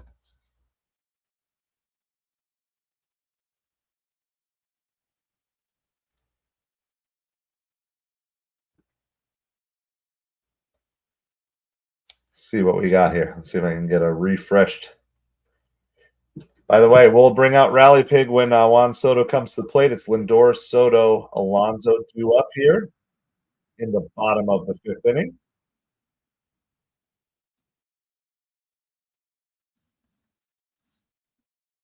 Of course, everybody's hyped up for Lindor coming to the plate. Joe Ross pitching. First pitch. Woo! Looked inside, but he got the strike call on that. No balls, 1 strike to Francisco Lindor here. Thank you, everybody, for hanging out with us here tonight. It is 2-1 Mets in the bottom of the 5th inning.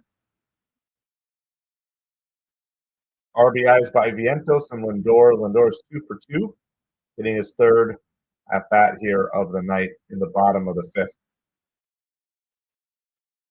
Philly's starting pitcher came out with an injury, possibly a forearm, possibly a Tommy John type of injury. So wish him well. Hopefully it's nothing serious. Hopefully it's just precautionary. But anytime you start talking forearm and elbow, it's scary stuff for pitchers. So I don't know. I kept thinking this game was going to explode with offense, and it just hasn't done it yet. But we'll see. We'll see what happens here. That's inside to Lindor. 2 ball, 2 strike. Lindor got his batting average up last at bat, got his batting average up to 300 on the season. He's 7 for 11 career versus Joe Ross, including 3 home runs. And he gets some swinging, though, there. So there's the first out of the inning and the first time Lindor's been retired today. Tomorrow's pitching matchup will be Zach Wheeler versus David Peterson. I think I'm going to be able to bring that game to you in full. If not, we'll get the start of the game because we do have my son's final regular season Little League game tomorrow. So as long as the game doesn't go crazy long. All right, we're going to bring Rally Pig out. Rally Pig is out for Juan Soto. Rally Pig is slumping. Juan Soto is, I wouldn't say slumping, but he's definitely not Juan Soto of old. So we're going to see what the Mets can do here. Let's go, Rally Pig. Let's go, Juan Soto.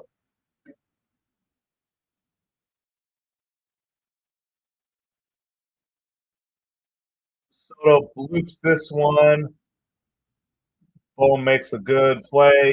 in foul territory down the line. Lisa doing well. Other than being sick, I'm doing well. I have this little upper respiratory bronchitis thing here for the last week or so now. That's kind of knocked me out, but I'm feeling better on the other end. How are you doing today, Lisa? Thank you for hanging out with us here tonight.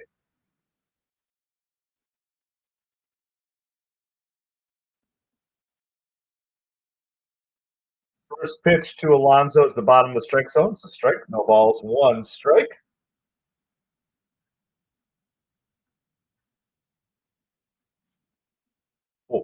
Huascar Brazaban should be coming out here for the top of the sixth inning. Pete swing and a miss there. No balls and two strikes.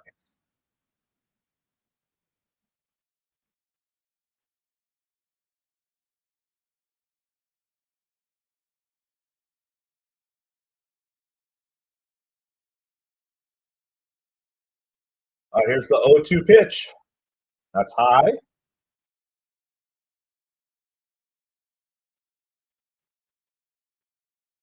So Ross is trying to do something the Phillies bullpen has not been good at, which is brief innings and not giving up runs. So Pete fouls that one away.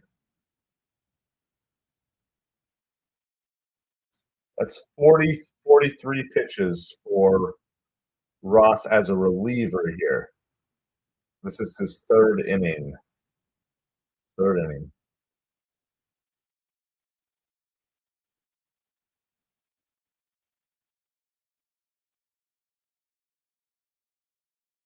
Yeah, Lisa, I'm kind of reimagining my other channel just a little bit. I've tried one direction and not not quite working, so I'm working on another slight different pivot. So I'll be back on the other channel eventually. But I like that.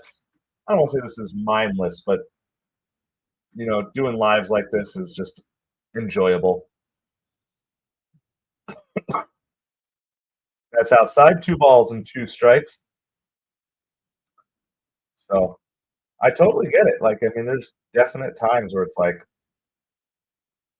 you just need a break. I got nothing but respect for the creators who do this day in and day out. And fouled away by Pete once again. Plus, I'm trying to get this channel monetized because I can see a path forward to monetization on this channel more than I could on the other channel for like actual like full-time income. That's in the dirt, 3-2. So good at bat here by Pete to really work this count. Got behind 0-2 and worked the count all the way back to 3 balls, 2 strikes. So again, regardless of how this particular plate appearance ends out, kudos to Pete for battling all the way here. Pops foul. It's going to get out of play. That was a good pitch to spoil there for Pete.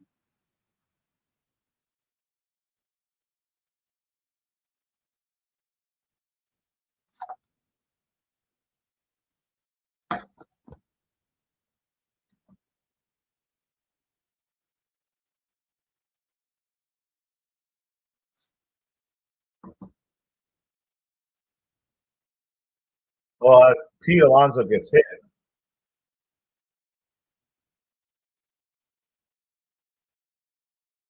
They're going to go check on Pete here.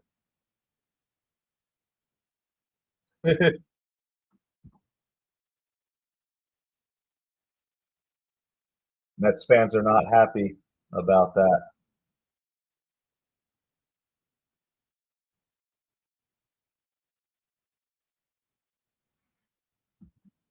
I didn't get any today, but I've been getting like 3 or 4 a week. I got him on the forearm.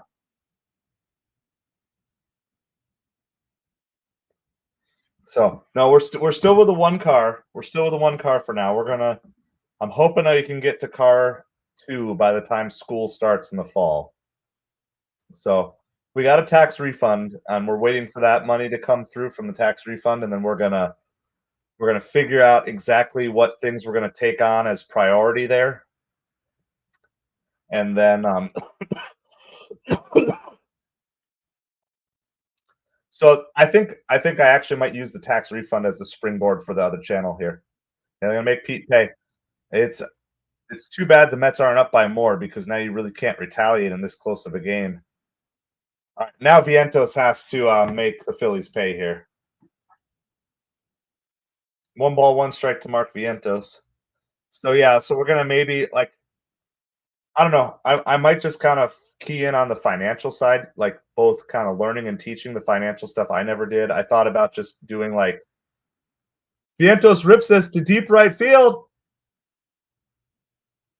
and he makes the catch right up against the wall. Vientos just missed it. He gave it a ride. He gave it a ride, but not quite good enough. So we head to the top of the sixth. Huascar Brazaban is going to be coming in. Rally Pig is still slumping. He's 0 for 2 on the day. Rally Pig gets judged by runs that get home when he's out. That's how he's judged. But yeah, no, as I'm thinking about either like the financial lessons I never learned, I've thought about doing like letters to my kids, you know, but like I actually want to learn it. Like I don't want to just be like I want to learn. I want to put into practice, but then also have like this. So I don't know. There's a couple directions I can go with that other channel. Um, it just might end up. Well, right now I only have the one working phone. We're trying to cut extra expenses, so I'm like I'm not going to pay for the other Cricket phone for right now, especially with how bad that coverage has been anyway. And so just trying to figure everything out. And I might just go to more like one or two good long form videos a week. Dave Ramsey fan, Jonathan. Yeah. Yeah. So I might do some principles of that. Like I've thought about just like we're gonna just chart our Dave Ramsey journey and then just invite people. This is on our other channel, by the way. So I have a second YouTube channel. Let me pull that up for anybody who's interested. I'll post a link to it. It's not there's lots of stuff up there, but I haven't put up any fresh videos over there for a couple of weeks because I'm just working on it. But let me just switch accounts here really quick and I'll throw up a link so you guys can see that. Hold on one second.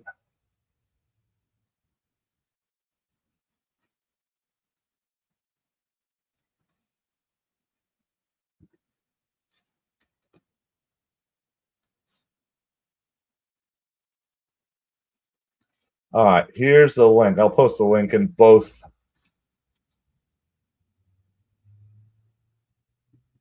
of the threads. So if you want to check it out, I've done a lot of cataloging, a lot of my food delivery stuff over there. Um, I'm ready to kind of pivot that channel just a little bit from what I've been doing. But you're certainly welcome to hang out over there and check out some stuff. And so yeah, I've thought about that's one of the options. So some of the options I've thought about on that other channel is either kind of like letters to my kids, like financial letters to my kids. You know, if you know like the Rich Dad Poor Dad, this would be like something like that.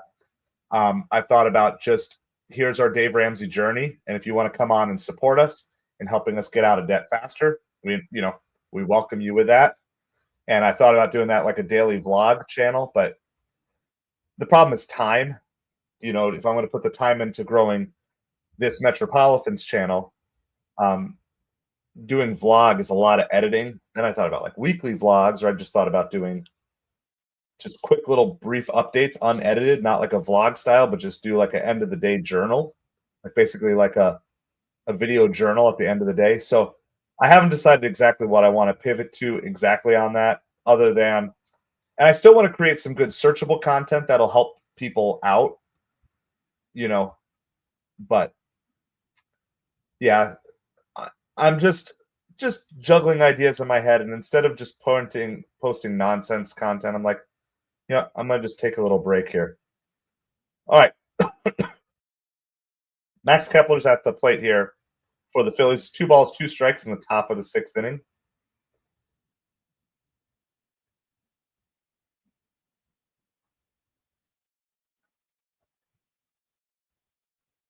If you did a channel, Jonathan, it would be videos of you roasting Yankees, Phillies, and Braves game highlights. Thank you, Lisa. I appreciate it. I appreciate it. I know you've done the creator thing before, so you understand kind of the seasonality of things and just some of the direction that I kind of wanted to. I thought I thought I wanted to take the channel. It's not resonating and with people. Doesn't mean that there's not a time or a place for it, but it's just maybe like not right now. Just not where I'm not posting stuff. But I know there's a lot of people struggling with debt. So maybe I might be casting too wide of a net on that channel right now. So I might just go back and just like focus fully on the financial side. There's a walk to Kepler there, so leadoff walk.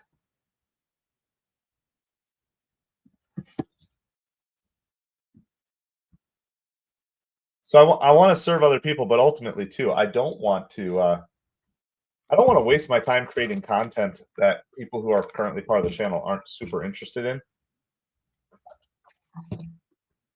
It's hard, It's all a one man show, and like double play ball grounded to Vientos. Off balance turn by Acuna. That's a great play by Acuna there to get the out at first and get the double play. That's really good.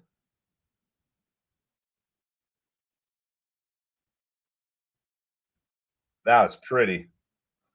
Thank you, Lisa. Keith Hernandez has nothing on me.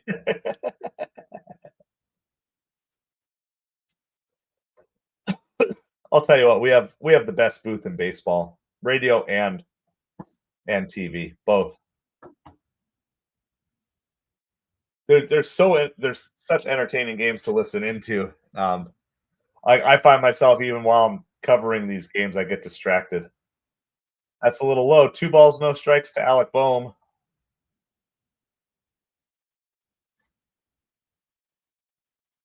Boehm's on a 9-game hit streak, similar to Acuna. Already has his hit this game, and he gets another one here. Like I said, I got selfish financial reasons for wanting Alec Boehm to do well. Let me I'll see if I can find the card. Next commercial break, I'll do that. By the way, stay tuned for the 7th inning. We're going to raid a couple of smaller creators. Something that Tom Grassi and his football channel has done for me. And we're going to do that. We rated almost all Philly fans yesterday. We found a couple, at least one person who really appreciated it. It was kind of cool.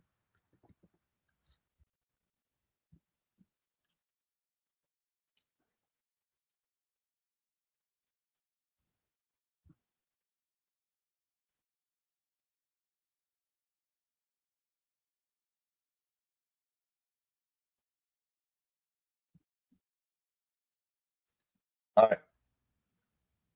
The 1-1 pitch to Rojas. He's their 9-hole hitter, so you definitely want to get him out here.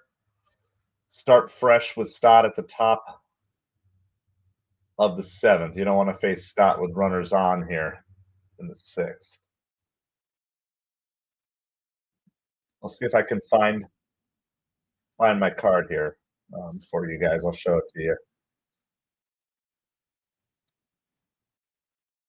It's worth a couple $100, but I would love for Bohm to somehow put up a Hall of Fame career that it would be worth more than a couple $100. So I'm kind of just having it priced high. I'm not looking to sell it. All right, I'll find it. I'll go get the card when we get to commercial break here.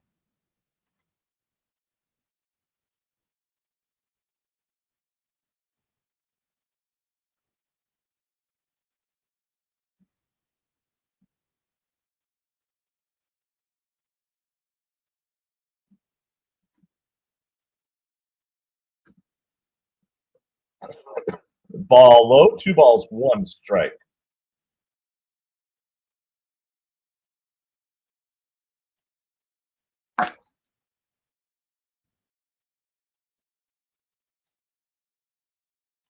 There's a 2-1 pitch. That's in the dirt.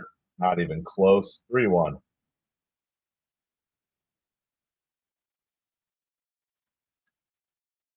3-1. Brazovan could get himself into some trouble here if he can't figure out how to get out of this.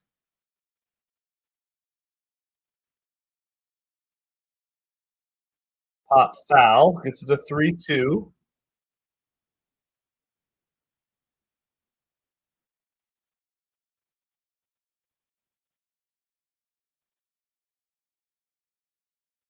All right, here's the update from Christopher Sanchez of the Phillies. He was removed Tuesday due to left forearm soreness. Made it through 2 innings before exiting the game. It's unknown if his injury will prevent him from making his next start. 2 days off in the next week for Philly will give him extra time to recover. Strike 3. Brazoban gets out of the inning there. So it is 2-1. We're going to the bottom of the 6th inning here. I'm gonna go. I'll go show you the card. I haven't looked up what its most recent comp is. I have it listed high because I'm not really trying to sell it yet. I'm keeping it available for sale. All right, hold on. Let me go find it real quick.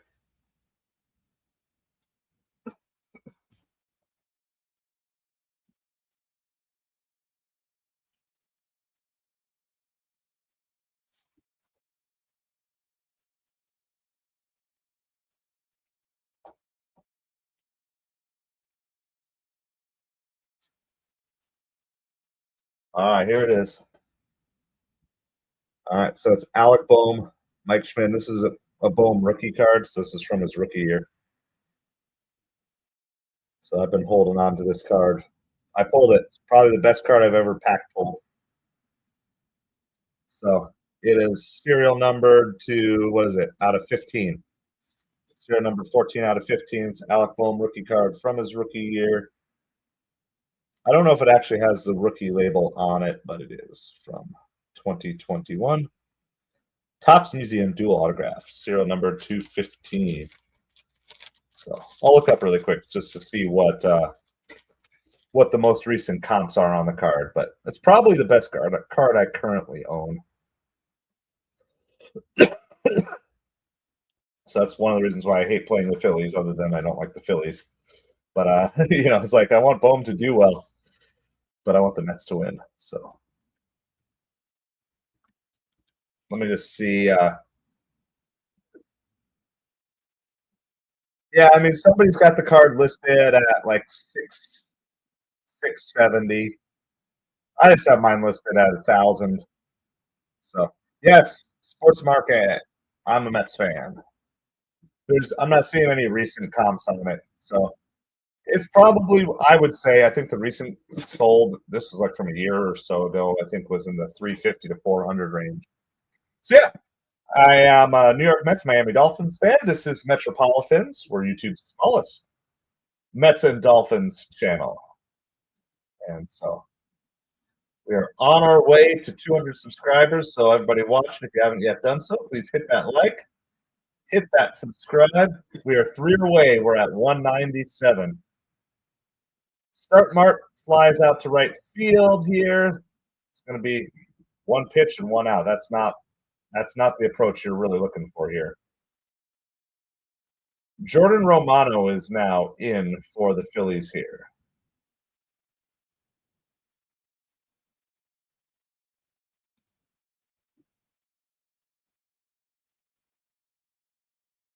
Yes, I did. Unfortunately, I wasn't streaming when it happened, but yeah, I got to watch it. So it's been a great start to the season here. So we probably stream about, I would say about 2 out of every 3 Mets games we stream live on here. So we did last night. Got to go through the harrowing 9th inning. Tonight we'll be streaming tomorrow as well, and I haven't looked at the Mets schedule and versus my schedule after that. So I don't know what my weekend schedule is going to be quite yet for streaming, but yeah. So, welcome. Do you have any other teams for other sports? Are you an overall New York fan? Or no balls, two strikes to Terens here. Doesn't swing there. One ball, two strikes. Mets are just up 2-1. Early on, I just thought this was going to be an absolute shootout of a game, and it's turned into almost not quite a pitcher's duel, but a kind of almost like a defense duel. Bohm's made some great plays. Acuna just made a good turn. Pete's made a good play at first. It's kind of been one of those nights where the pitching hasn't been sharp for either team. Terens strikes out as I say that. But both pitchers have been able to work out of trouble, or both teams' pitchers.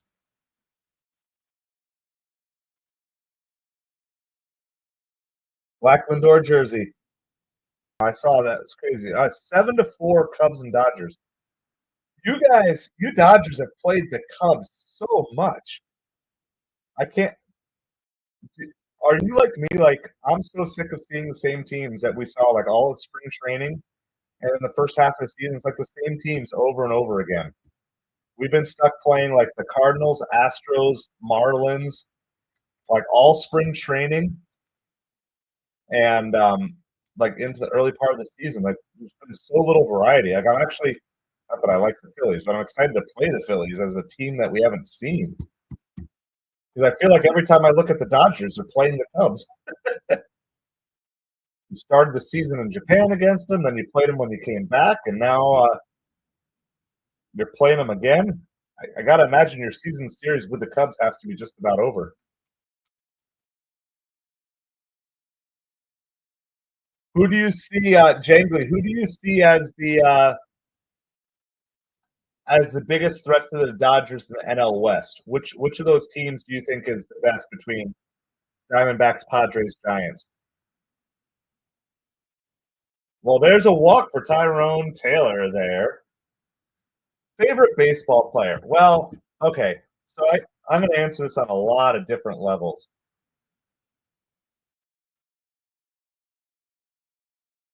Sounds good. I'll post my links at the end of the game. By the way, if you want to check out the eBay store, that link is pinned in the chat on both the horizontal and the vertical. So if you want to just browse around and do that, I actually have someone bought a big.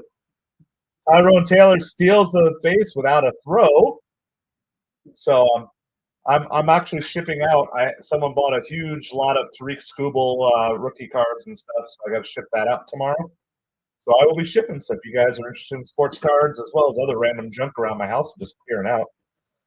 That's all available. It's the best way right now. We're looking at other options to give you guys a chance to support this channel before we're monetized on YouTube. Yeah, Ozzie Smith. Okay. So when I was an older kid, my favorite player was Mike Piazza. Even when he came up on the Dodgers, because I was a catcher in Little League, and so I always had like my favorite catcher was Piazza, and then he got traded to the Mets, which was great. So that's one of my answers is Mike Piazza. That's probably the answer that comes first to mind. As just a kid in the 80s and 90s, it's really hard to beat Ken Griffey Jr. and Frank Thomas. 3 balls and 1 strike to Acuna here. And then, so there's that. Of course, as a young kid with the Mets, I liked all the 86 Mets, but I think the ones that really stuck out for me back then were Dwight Gooden, Darryl Strawberry, Howard Johnson, Keith Hernandez, Mookie Wilson. Ellie De La Cruz, yeah, one of the kids on my son's Little League team is a huge Ellie De La Cruz fan. And Cunha grounds out to short there. That's going to retire the side. So it's 2-1. We are going to the top of the 7th inning. As of right now, like on the Mets, Fred McGriff, that's a good choice. Chicken Jockey! How you doing, Worm?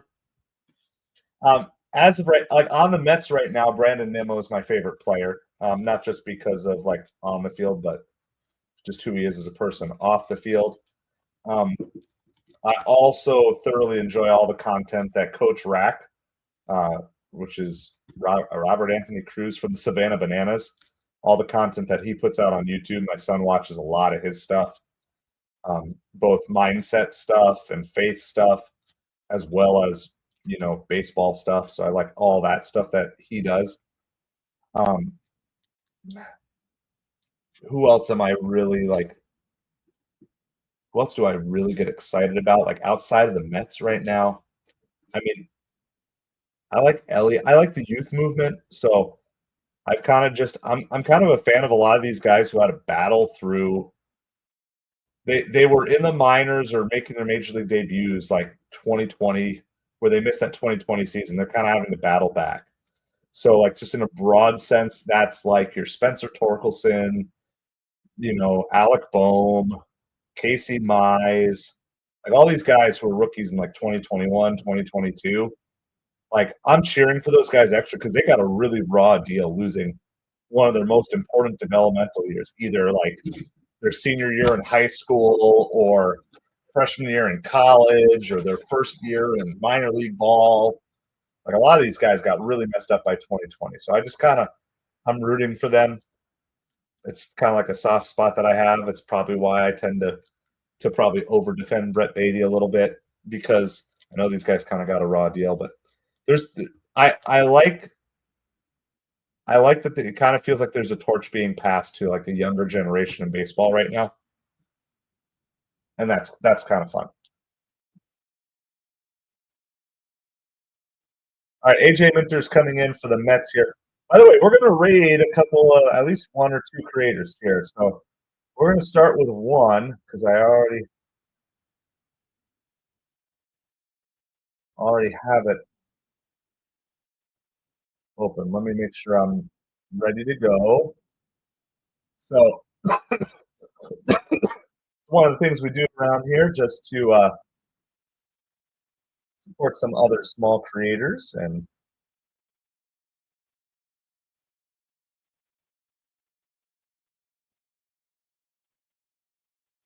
all right. This is one of the first creators I ever kind of watched doing Mets content on YouTube. And he's not, so he's live, but he's live on a different app, but he's broadcasting. He's simulcasting, I guess, on YouTube. He's probably not going to actually see this, but we're still going to raid anyway, just out of a kind of a thank you. He does have some mods on and stuff, but we'll still do that. So let me get the link. I'm going to post the links in the chat here. If you're going to raid, please make sure you're positive, encouraging, uplifting. All right, there's the link in the chat. This is Wardy NYM. Anytime I don't have a time to get caught up on Met stuff, I'll usually listen to the stuff that he puts out. His sources seem to be pretty good and solid. So we're going to go raid Wardy NYM. He's doing a simulcast. He's on where is he on? He's streaming live on playback. But we're just gonna definitely a good follow if you're a Mets fan.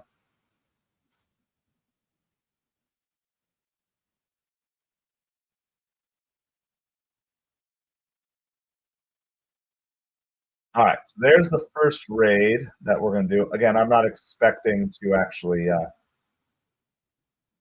hear anything from him on this, but we're still going to do the raid there for that one.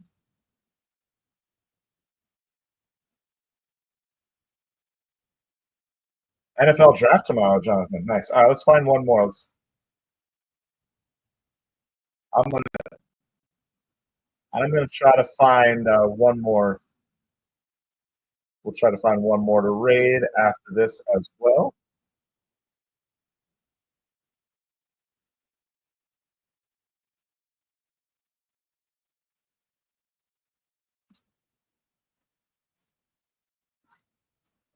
All right. By the way, there's one out here in the top of the seventh. We're going to find one more creator. Find one more creator to raid here. Share some love. So give them a like if you like their vibe. Hit the subscribe. I want to support some smaller creators when we can. This ball is flying out to Soto. That's 2 outs. AJ Minter's pitching.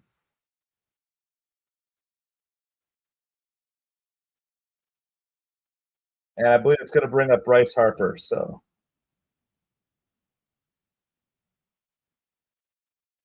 the link not working? Hold on, I'll try it here. I switched from YouTube TV to Philo, and it's saving me $600 a year. That's a round trip flight for my next getaway. For just $28 a month, Philo offers over 70 channels of live and on-demand TV. You also get AMC Plus included at no extra charge. There's no long-term contracts. It's a Wardy NYM here. Wardy NYM. Let me see if that's the actual @ for his. Yeah, I'll throw the @ so you guys can look it up if you can't.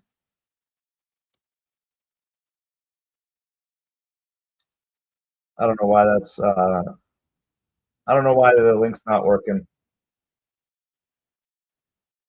It's working over on my computer, so it's not a dead link. It's just maybe somehow, maybe I included too much extra stuff with it. All right, here's the 0-2 pitch. That's going to be outside. 1 ball, 2 strikes to Harper. Trying to find the. Here we go. This is here's a small streamer here. Let me see if they've got yeah, they are good. Harper gets a piece of that one. We're going to do one more raid. We'll raid. I don't think we raided this guy yesterday. I don't know if he's Phillies or Mets.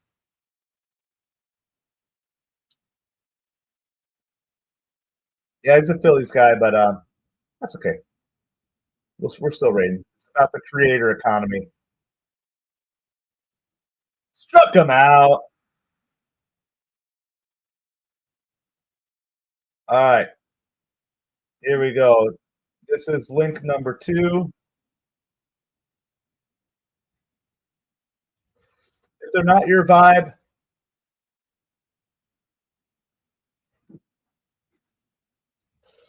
like this guy's got a little more choice language than me for sure. But anyway, we're going to go ahead and raid. We'll give him a like to his stream. He's got 13 people watching. So it's kind of small channel. Support some small channels as we do this. So we're at a commercial break here. There we go. They're posting it.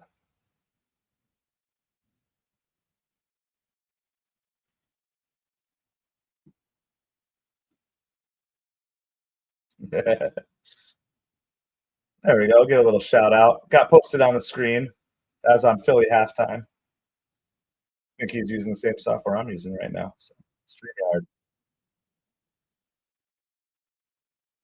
All right. So appreciate you guys coming along, raiding, sharing the love.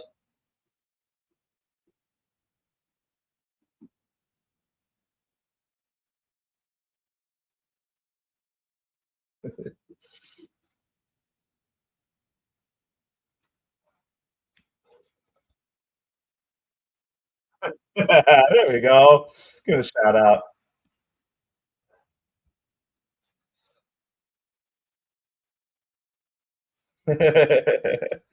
sharing some love with the Phillies fan. We could do that a couple times a year, right? Share some love. Thank you, Jonathan. All right, good job. We did some good. We did some good tonight. So hit the like, be positive, be encouraging. I know it's hard to do with a Phillies fan. If you're hanging out with us, you haven't hit the like and the subscribe, please do that as well. We're 3 away from 200 subscribers. That's the next milestone for the channel. All right, so we're going to the top of, actually going to the bottom of the 7th now. Bottom of the 7th.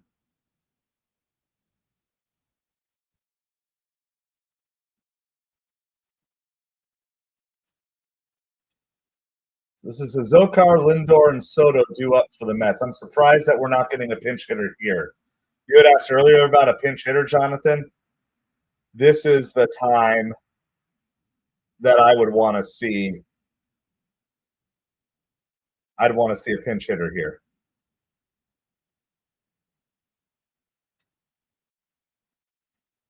So they must really. I mean, you got Winker and Nimmo on the bench. They must. I'm not sure. I guess it's like because they want it. Just going to keep the righty lefty. That's going to be popped out. So it's going to be a quick out here on the bottom side. I'm just a fan of sending up your best weapon in that situation. Let Winker get some reps in the outfield or something if Nimmo can't play. Like if you really are just trying to hold Nimmo out for the whole game, then put Winker in there and let him just play left field. You got Tyrone Taylor can cover most of the field out there. All right. Lindor is at the plate now. First pitch is a strike. No balls, one strike. Lindor's batting average has dropped back below 300. He's hitting 297. But he's 2 for 3 on the night. 2 for 3 on the night.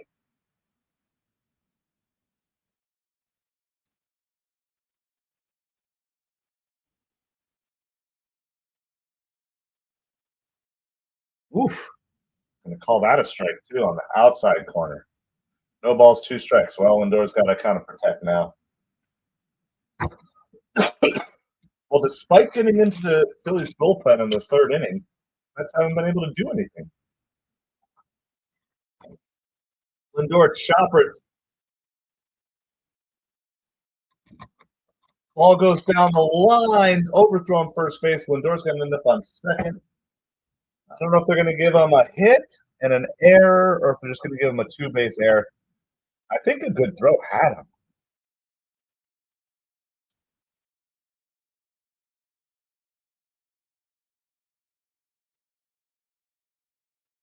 Oh, he's easily out.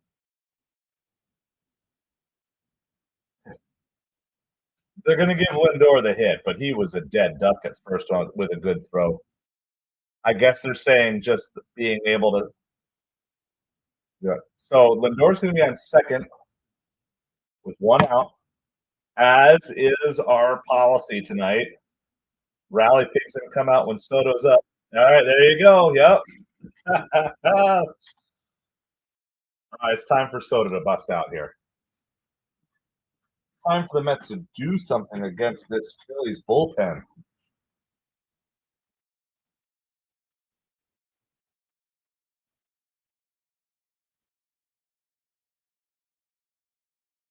Well, as of right now, they're calling it a hit. That's going to bring Lindor's average back over 300. So we got Rally Pig. Is there pig emojis? Is that a thing? Are there pig emojis available in YouTube?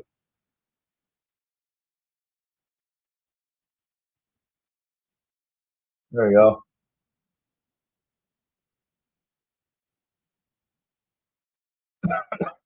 There's the.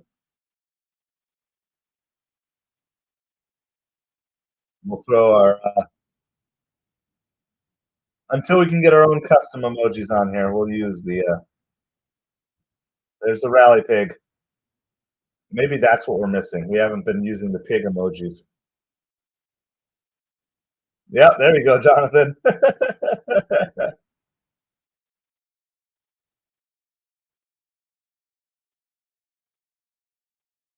2-0 to Soto. I like this. I like this count here. Juan Soto's hitting 400 against lefties.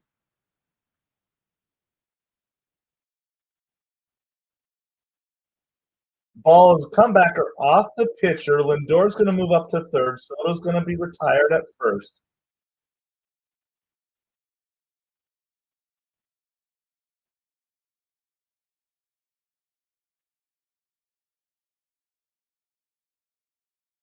So Soto gets the runner up a base, but we're going to get our next pitching change here.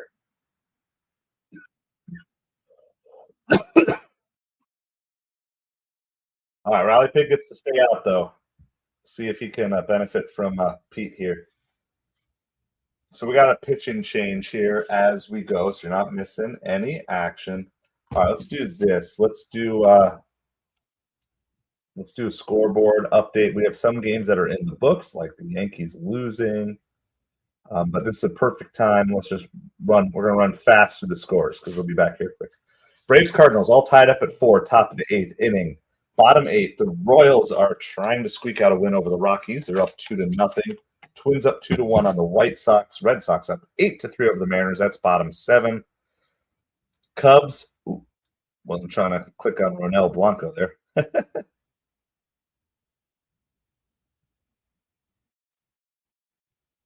Wow, I'm all messed up here. Yeah, let's reload this. Cubs are up 7-5 on the Dodgers, bottom 6. They got runners on second and third with 1 out.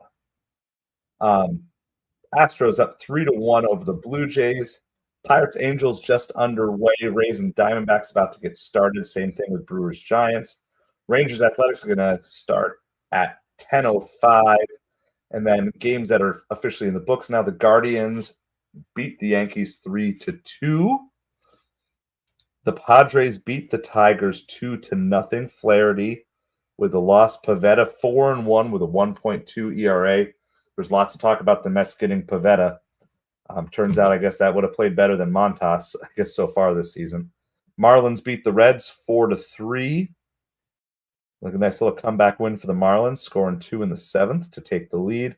And the Nationals beat the Orioles 7-0. I saw Parker, the pitcher for the Nationals. I don't know if he did a complete game or not, but he only gave up 1 hit in the game. The Orioles only got 1 hit in the game. The Orioles are looking like they're in trouble. Because you would think that like losing 24-2 would be enough to wake you up, but apparently not. All right, so Pete Alonso is coming up as we speak. We've got a pitching change. Orion Kirkering. Orion Kirkering. The new pitcher. That's a fun name. Orion. I don't know if I've ever actually met someone named Orion. So there you go. There's Orion Kirkering. Brings him in to face Pete Alonso. Pete takes a first pitch strike. No balls, 1 strike. So far, they're letting that hit stand by Lindor. So they can change it sometimes afterwards, but Pete almost goes for that, but lays off. Outside, 1 ball, 1 strike. Have any of you heard of someone with the name Orion other than the constellation? Pete lines one, down, left field. That's going to be an RBI. Pete's going to slide into second with a double. Clutch hit for Pete Alonso once again. That's his 25th RBI on the year.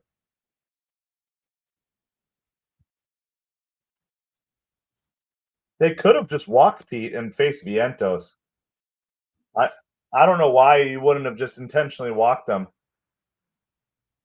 Or at least pitched around him. There's no need to give him anything to hit there. But we'll take it. Viento's still trying to wake up. He's 1 for 3 on the day. That pitch is high.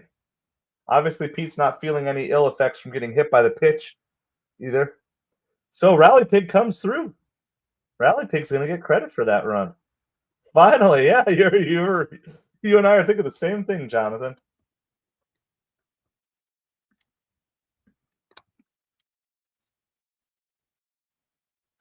I still don't feel comfortable, though. Do you guys feel comfortable with this lead?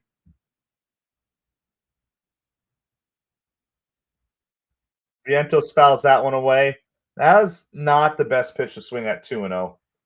It was probably a ball, and it definitely wasn't in the wheelhouse or whatever. So it's 3-1 Mets now, bottom of the 7th. Vientos is going to use his timeout right there.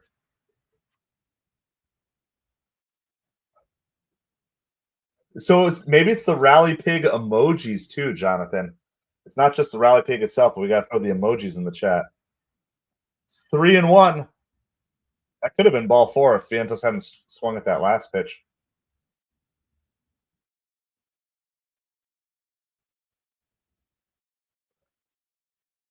Orion buses, yeah. Oh, Vientos, what are you doing? On 3-1, he swings at a slider in the dirt. Can't do that, Vientos. 3-1, you're sitting fastball in whatever zone you want, or you're sitting off speed in whatever zone you want, not something like there. Now it's 3-2 with 2 outs here, bottom 7. He's going to get the walk, though, in the end. Edwin Diaz is Jekyll and Hyde. Is Edwin Diaz available tonight? All right, Jesse Winker is coming in for Start Mart here. So Starling Marte is coming out. Jesse Winker is coming in. Winker had the home run last night. You hope not. M45 hopes Diaz is not available tonight. Well, how about this? How about we just keep stacking runs? Red Redemption. Let's just keep stacking runs this inning, and then that goes by. Everybody's going to move up 90 feet. P. Alonso's on third. Vientos on second on a wild, wild pitch. Well, now a single can score 2. Stanek then Diaz. You think that's what the Jonathan thinks it's going to go Stanek Diaz.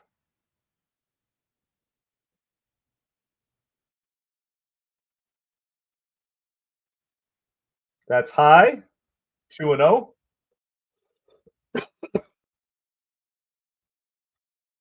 So Terens is on deck.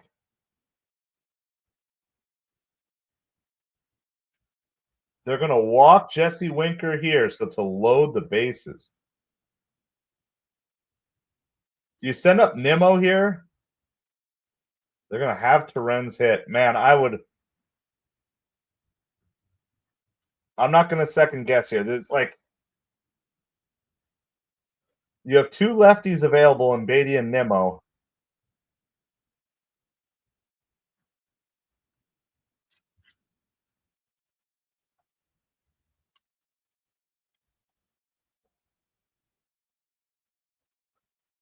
First pitch strike to Terens here. So Mendoza chooses not to go to the bench. Could have gone with Nimmo or Beatty, 2 lefties.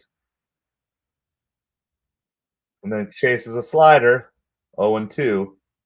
The base is loaded, bottom of the 7th. It just feels like the Mets need to get more runs here. He lines one. It's down. It's going to score 2. Terens comes through. That's what we get for second guessing. Carlos Mendoza just knows. That's huge. All right, Mendoza. I'll giving you that one, Mendoza. That's probably where I would have overmanaged. Well, that's huge. That brings this lead to 5-1. Good job not trying to do too much, especially when he gets down in the count. So I failed that one. Right? If you're gonna Rally Pig is on fire. That's 3 runs now this inning, right? Yeah. I mean, here's the thing. You've got to. This is popped up out to the right side for Tyrone Taylor. It's going to end the inning. But you've got to be fair. Like, you can't be the guy who criticizes the manager and then what you criticize or what you say you would do different comes through and then not take. You got to own both sides of it, and I think that's the problem. Like, sometimes with Mets fans, probably all sports fans, but especially Mets fans, is like they'll criticize, but then they'll never hold themselves accountable to the things that they say decisions they would have made differently. So I would have gotten that one wrong. Well, Rally Pig bust out of the slump. So if I can throw those pig emojis back in the chat. Rally Pig came through when we needed him most. That was a beautiful, beautiful 3-run inning.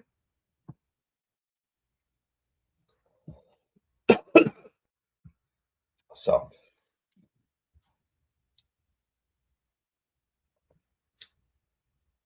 that was so key for Torrens to come through right there. Boone would have changed quick.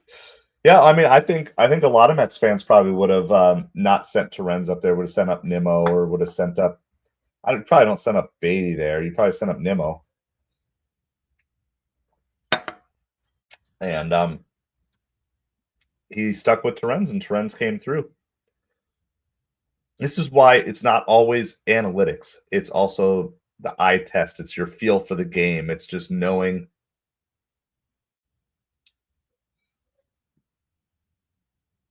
No Diaz, probably Stanek.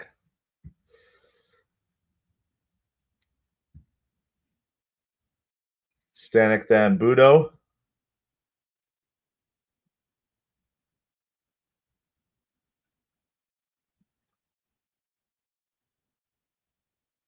Yeah, I think Stanek can go 2. Man, I'm not a fan of I guess Budo is probably your best because Kranek's out, right? Kranek's definitely out. So I don't want to see Danny Young in this game. I'm just looking through our options. Obviously, so here's who's officially in the bullpen. So your starters are coming in here. So no Senga, no Peterson, no McGill. Kranek's toast from yesterday. So there's no Kranek. Can't imagine Danny Young. No Clay Holmes.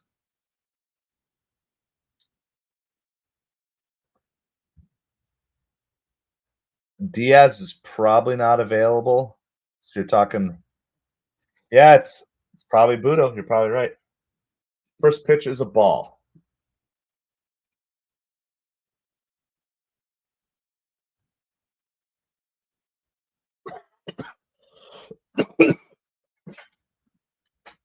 All right. There's a strike. 1 ball, 1 strike to Schwarber. I want to see Stanek go at them. Winker stays in the game as the DH, of course. All right, so there's a pitch and change. Ryan Stanek comes in for Minter. They're saying if the Mets had not scored those runs there, then maybe Minter would have come back out again. Good game from a Phillies fan. Welsh, I wouldn't. We're not quite sure what the Mets bullpen situation is here, so I wouldn't turn off the game yet. I mean, you saw how the Phillies almost came back yesterday, but I appreciate the well wishes. It's they're the Mets are playing really well right now.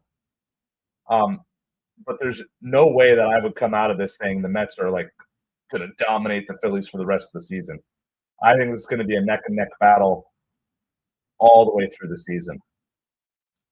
I expect both teams to be making big moves at the All-Star break. Of course, the Mets have some injuries coming back. The Phillies, there's no way the Phillies will go into postseason with their current bullpen. You're going to make some moves there eventually. You know, and you're kind of like the Mets. As long as you guys keep winning overall, you just kind of let. Yeah, I hope so too. I was trying to read. I heard one person said possible Tommy John. The only article I found from CBS Sports said it's just unknown, but the Phillies do have 2 off days out of the next week. So I hope he recovers quickly. I hope it's just kind of more like precautionary. And I know you guys are like suffering through the NOLA, and similar like the Mets, we're suffering through just injuries and not having all of our guys. So last thing, I don't want to deal with injuries. I don't want other teams to deal with injuries. I want to see the best play the best and figure out who the best teams are. So yeah, hopefully he will be there for you guys because you need that. You need your starting pitching to stay strong while your bullpen works through. So Stanek does walk Schwarber here, but gets ahead 0-2. Gets ahead 0-2 on Castellanos. Castellanos did not hit a home run yesterday on the same day that it was announced the Pope died. So that was a betting line. Betting people are just nuts. 3GP. Diaz needs to go. He always makes the end of the game interesting. Yeah, but you can't say goodbye to Diaz unless you have a better option. And the Mets definitely don't have a better option on the roster right now. You know,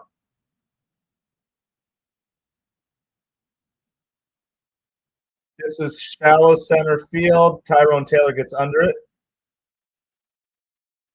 Then they double Schwarber off of first. Oh, how do you do that there, Schwarber? That's a great throw by Tyrone Taylor and great situational awareness. But how do you get doubled off there when you're down by 4? How does that happen? I mean, I understand you want to go first to third. There's just no reason to there's no reason to be that far off of first base. You go like about I don't understand. Yeah, that's a bad play. I don't understand how you get and he didn't even slide back in either.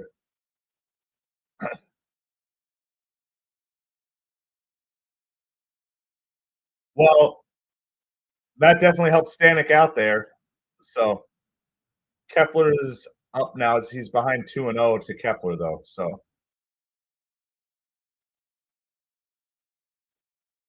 3-0. Stanek is not on tonight. He's got bailed out by that double play there.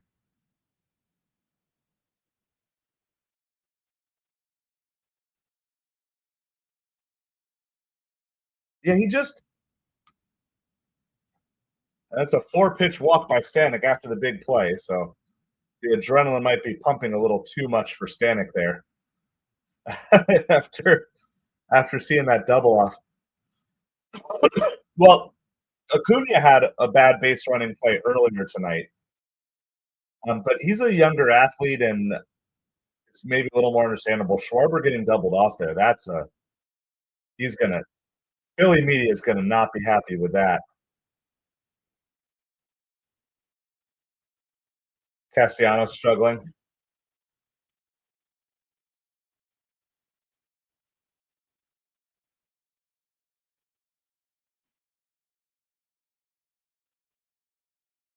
Stanek cannot find the strike zone.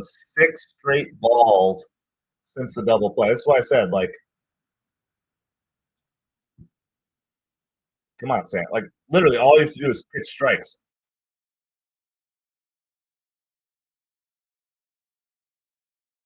Oh no, Danny Young is warming up. Welsh, I'm going to just tell you, don't leave yet, because if the Mets bring in Danny Young, you guys have a shot. I'm just going to tell you that.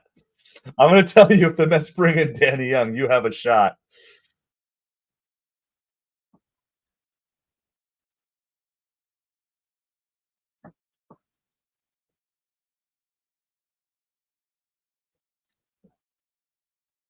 All right, Matt. These games, they're never going to be easy. Doesn't matter which team you're rooting for, they're never going to be easy. Finally got a strike in there.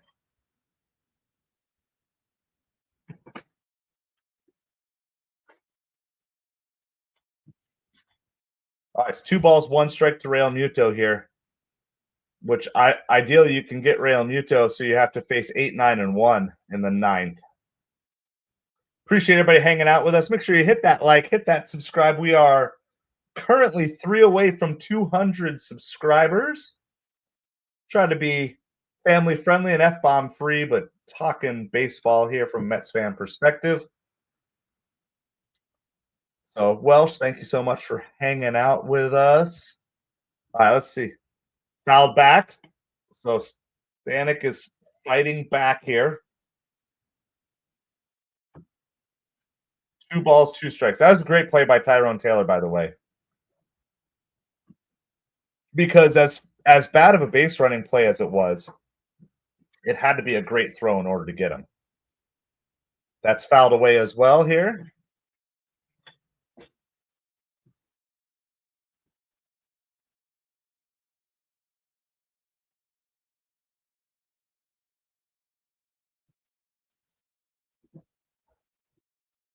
Carlos Hernandez is warming up in the Phillies bullpen here. I don't remember exactly where we left off. It was so Acuna should be leading off, I believe, if I remember correctly. Acuna and his hitting streak are on the line. This is a fly ball to left center field. Tyrone Taylor is going to be under it. Side is going to be retired. It's 5-1 going to the bottom of the 8th inning here.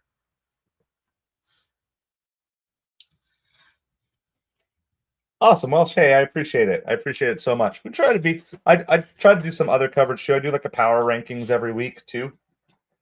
So, and I'm trying to expand out on both baseball and then for football. I'm a Dolphins fan for football, so we'll probably put together something for draft coverage this week. I don't have a lot of extra time right now. This is just a bringing my desk down here to sit down for the 9th inning. Well, bottom of the 8th and top of the 9th. But this is just a hobby for now. Not making any money off of this channel yet. So, but hopefully we can get monetized, and then I can keep producing some more content, both baseball and football, kind of year round on here. So, yes, I'm a Little League coach as well. My son has his final Little League game tomorrow, regular season. And then we go into playoffs after that. And then we're waiting to see. We have to wait another 3 weeks to see if he makes All-Stars. So I'm feeling pretty good. I'm feeling pretty good that he's going to make All-Stars. His batting average on the season is 700. So that feels pretty good. His on-base percentage is like 835 between all the walks, hit by pitches. He's got over 70 stolen bases for the season. So I'm feeling pretty good that he's going to make All-Stars, but you never know for sure. That's cool. Junior League World Series. That's awesome.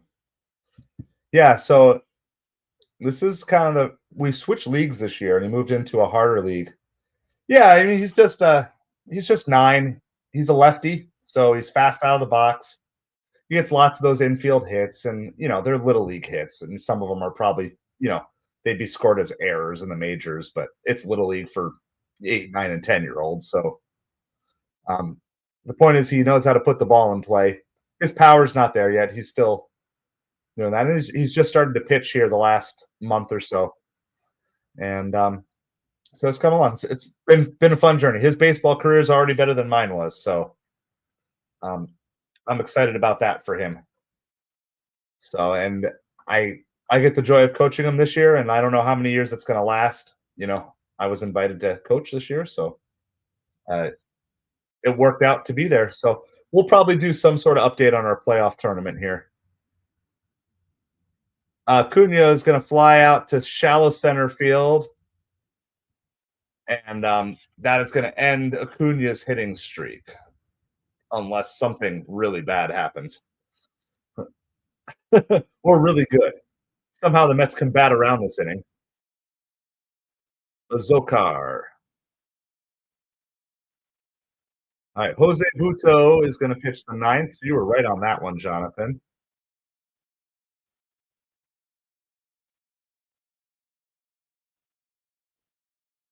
Zokar is 1 for 3 today with a single. I did not like his attempt to bunt last at bat, I believe, 2 outs. But it's 1 ball, 1 strike. My son has just been very fortunate to get great coaches in all of his years. All the way starting at T-ball. Zokar is going to line that. That's going to fall in for a 1-out base hit. Well, that means, you know what that means. I won't bring him out yet, but unless there's a double play, we get to do 2 things. We get to sing My Girl, and we get to see Rally Pig one more time.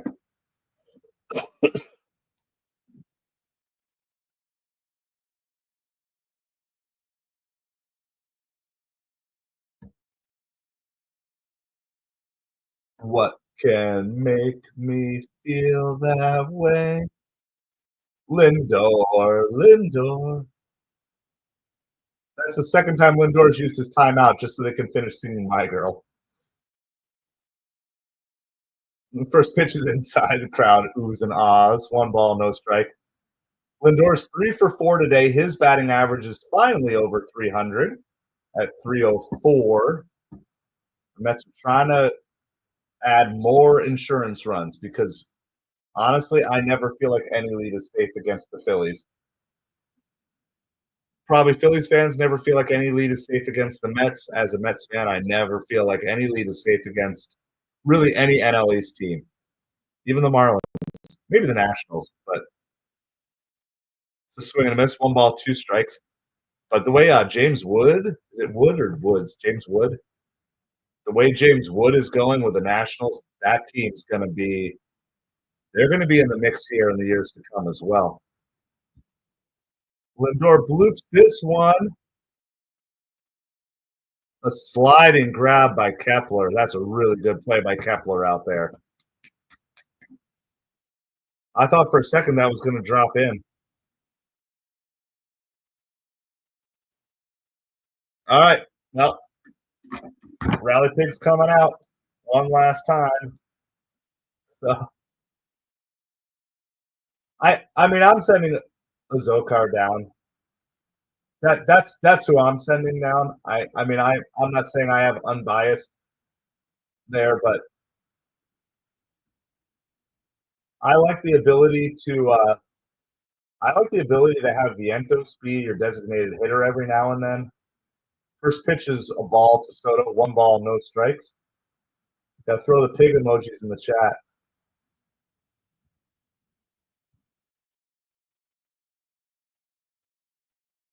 Getting the pig emojis in. 2-0 to Soto.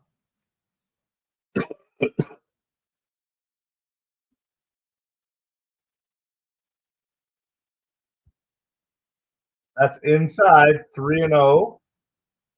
3-0 to Soto. You think Soto's swinging 3-0 here? Oh, he got going like the Razorback. Very nice. There you go, 3GP. That's ball 4. Not swinging 3-0. Well, here comes Pete once again. My goodness, this idea of like walking Soto to get to Pete, that seems like a bad decision here. We got Razorbacks, we got pigs. We're rocking out with the emojis here today. Rally Pig already has 3 runs scored. Let's see if he can capitalize one more time. Foul down the third baseline by Pete. I might feel comfortable. at 8-1. Maybe.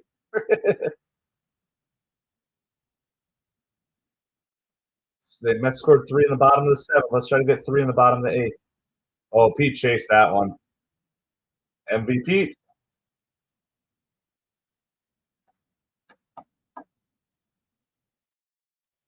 Oh, and 2 to Pete. So now Pete's got a battle.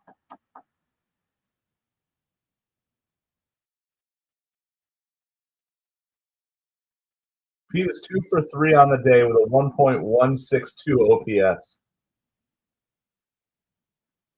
And Pete went there. Rally Pig fails. All right. So now all of our hopes are on Jose Butto. So what do we do for Butto? We got to put peaches in the chat. We have to put peaches in the chat for Jose Butto.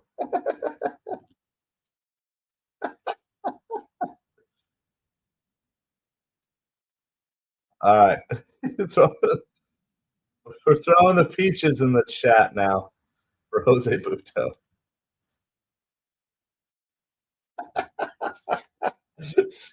I'm getting tired.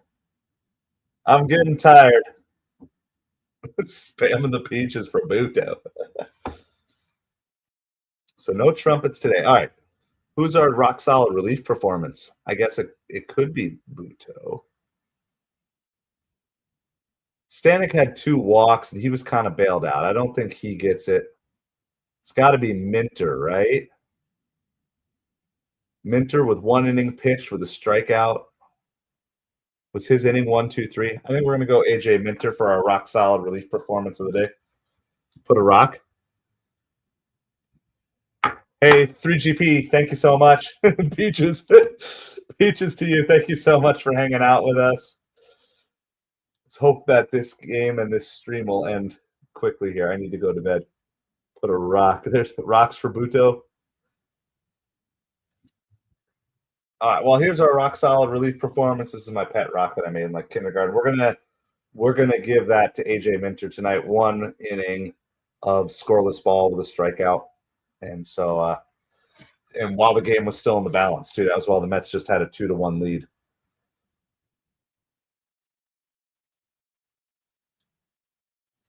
So Jose Buto coming in to try to close out the game for the Mets. It's Alec Bohm, Johan Rojas, and Bryson Stott. So 8, 9, and 1. But Bohm is 2 for 3 on the day. Rojas is 1 for 3, and Stott is 2 for 4. So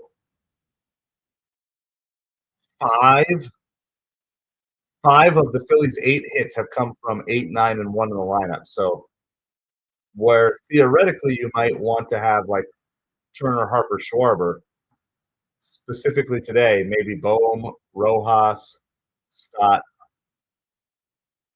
I'm not comfortable. I'd be a lot more comfortable if Pete had hit that ball out instead of striking out. Pete swung at 2 bad pitches at bat. First pitch is a ball. So everybody buckle up. Everybody buckle up. I don't feel like this is going to be any easier than last night was. Anything goes. You're right, M45. Is it Mazer? Do you want me? Is Mazer? Is that? Let me know how you want me to call you. I was looking like letter number, but then I'm realizing it's probably like Mazer. Ground ball to third. Vientos fires across. Well, there's 1 out. Well, we'll take it. We will take it. Mazer's good? All right. I'll try to remember that. That was bottom 8. We got to go top 9. Got my banners all not updated here. Here we go. Top 9.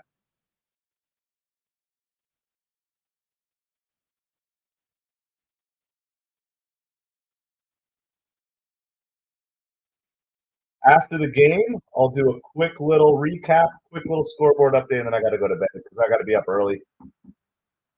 We got school tomorrow. Got to be up at 6 a.m. to help the kids get out the door. But we'll do a quick little recap and a quick scoreboard update, and then we'll go from there. But appreciate everybody. If you haven't yet done so, please hit that subscribe. We're 2 away from 200. Just 2. So if there's 2 of you who haven't hit that subscribe yet, you can help us get to that number before we're done here. Ooh, nice swing and a miss by Rojas there. No balls, 2 strikes.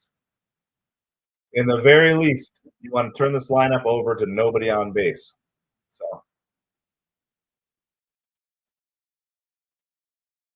I'm liking overall how Buto's approaching here. Thank you. Thank you, dogs. Appreciate the beard love. I do have to cut the length every now and then, but otherwise, and some trimmings so it doesn't go super poofy out that way. Oh, the Cardinals have opened up a 10-4 lead on the Braves. The Dodgers are also up now 10-7 on the Cubs. Some wild games out there tonight. That ball's in the dirt, gets away. But yeah, this beard is pretty much like 5 years or whatever. So Mets are trying to hold on, trying to win the series here. Thank you guys for the love. Appreciate just hanging out with you guys. Swing and a miss. There's 2 down.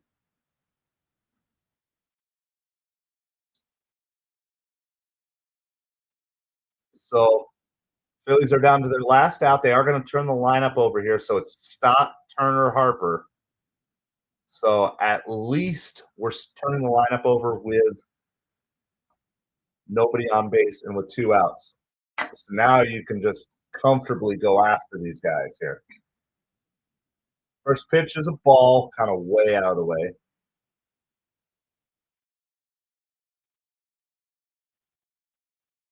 This is not technically a save situation for Buto, but still high pressure. Hey, appreciate it, dogs.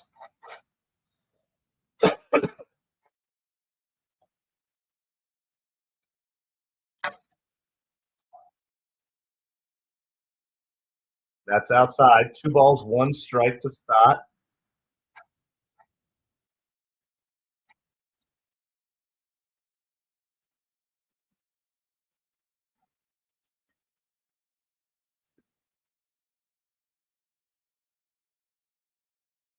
Ooh, just outside. 3 balls and 1 strike. All right, just go after him now here. No walks. You cannot walk anyone here. That is like the cardinal sin of being a relief pitcher in this situation would be walking him. Stock grounds it to Lindor. Throws it to Pete. The game is over. That was a little easier than I was expecting. But the Mets go 4 scoreless in the bullpen. The entire pitching staff gives up just 1 earned run. Griffin Canning was not super sharp today, but he got the job done. He worked his way out of there. Save the beard trimmings for Rally Pig Hide, then glue the remaining hair on the pig, make a Rally Razorback.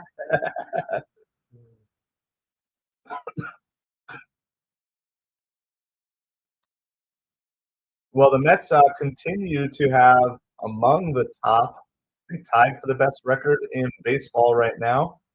All right, 6 in a row for wins for the Mets. They're on a hot streak. And, beating up on the Cardinals was okay, but beating up on the Phillies a little bit here definitely makes me feel good. And there's still so much that we got to fix with this team. Soto's still not on fire yet. All right, so key things. Key things of the day.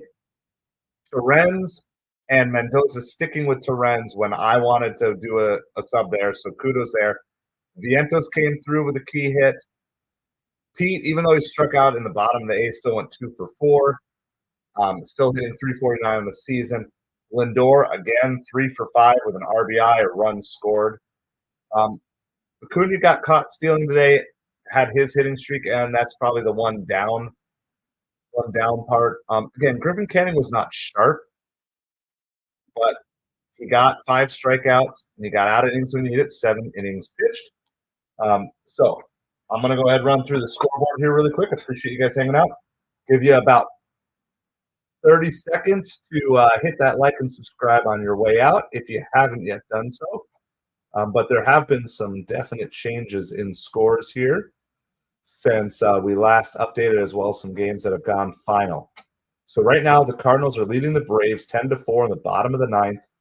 The Braves do have 2 runners on, but with 1 out, and that looks pretty good.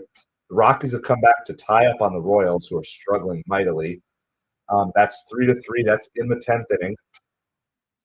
The Dodgers just scored 5 in the top of the 7th. They are now ahead of the Cubs 10-7 in a big shootout over there. The Astros over the Blue Jays 5-1 in the bottom of the 7th. Pirates and Angels are scoreless in the top of the 3rd. The Rays lead 1-0 over the Diamondbacks. Brewers and Giants are scoreless. At the end of the 2nd inning, Rangers got off to a 2-0 lead in the top of the 1st against the Athletics. Games in the books other than the Mets 5-1 win. You have the Guardians over the Yankees 3-2. Padres over the Tigers 2-0. Marlins over the Reds 4-3. Nationals humbled the Orioles once again 7-0. Red Sox beat the Mariners 8-3. And Twins beat the White Sox 4-2. So a good night. Another win. Any win is a good night. No injuries is always a good night. Glad to see Vientos back in the lineup. Hoping to see McNeil and Alvarez any day now. Lots of rumors. I haven't seen anything confirmed, but lots of rumors. Next series, so that could be as soon as Thursday or Friday. I believe Mets have off Thursday, so as soon as Friday, you could see those guys back in the lineup. We are planning on being live. Let me just check what time the game is tomorrow. It's an early game. It's an afternoon game. So 1:10. We're going to be live for the 1:10 game. However, we might not be able to cover the whole thing. It just depends on how long it lasts because my son has his final regular season Little League game tomorrow. So I got to pick him up at school by probably about 4:30. So if it's a standard 2.5 to 3 hour game, we'll be fine. If it's something weird happens, then I might not be able to go all the way to the end of that game. But that's what we got. Appreciate each and every one of you. We will be gunning for 200 subscribers tomorrow. We're going to end the night at 198. But thank you so much. Appreciate all of you. The Mets win. 6 wins in a row. Rally Pig came through, and everything worked out well for the Mets. Once again, appreciate all of you, and have a great night. Let's go, Mets, baby!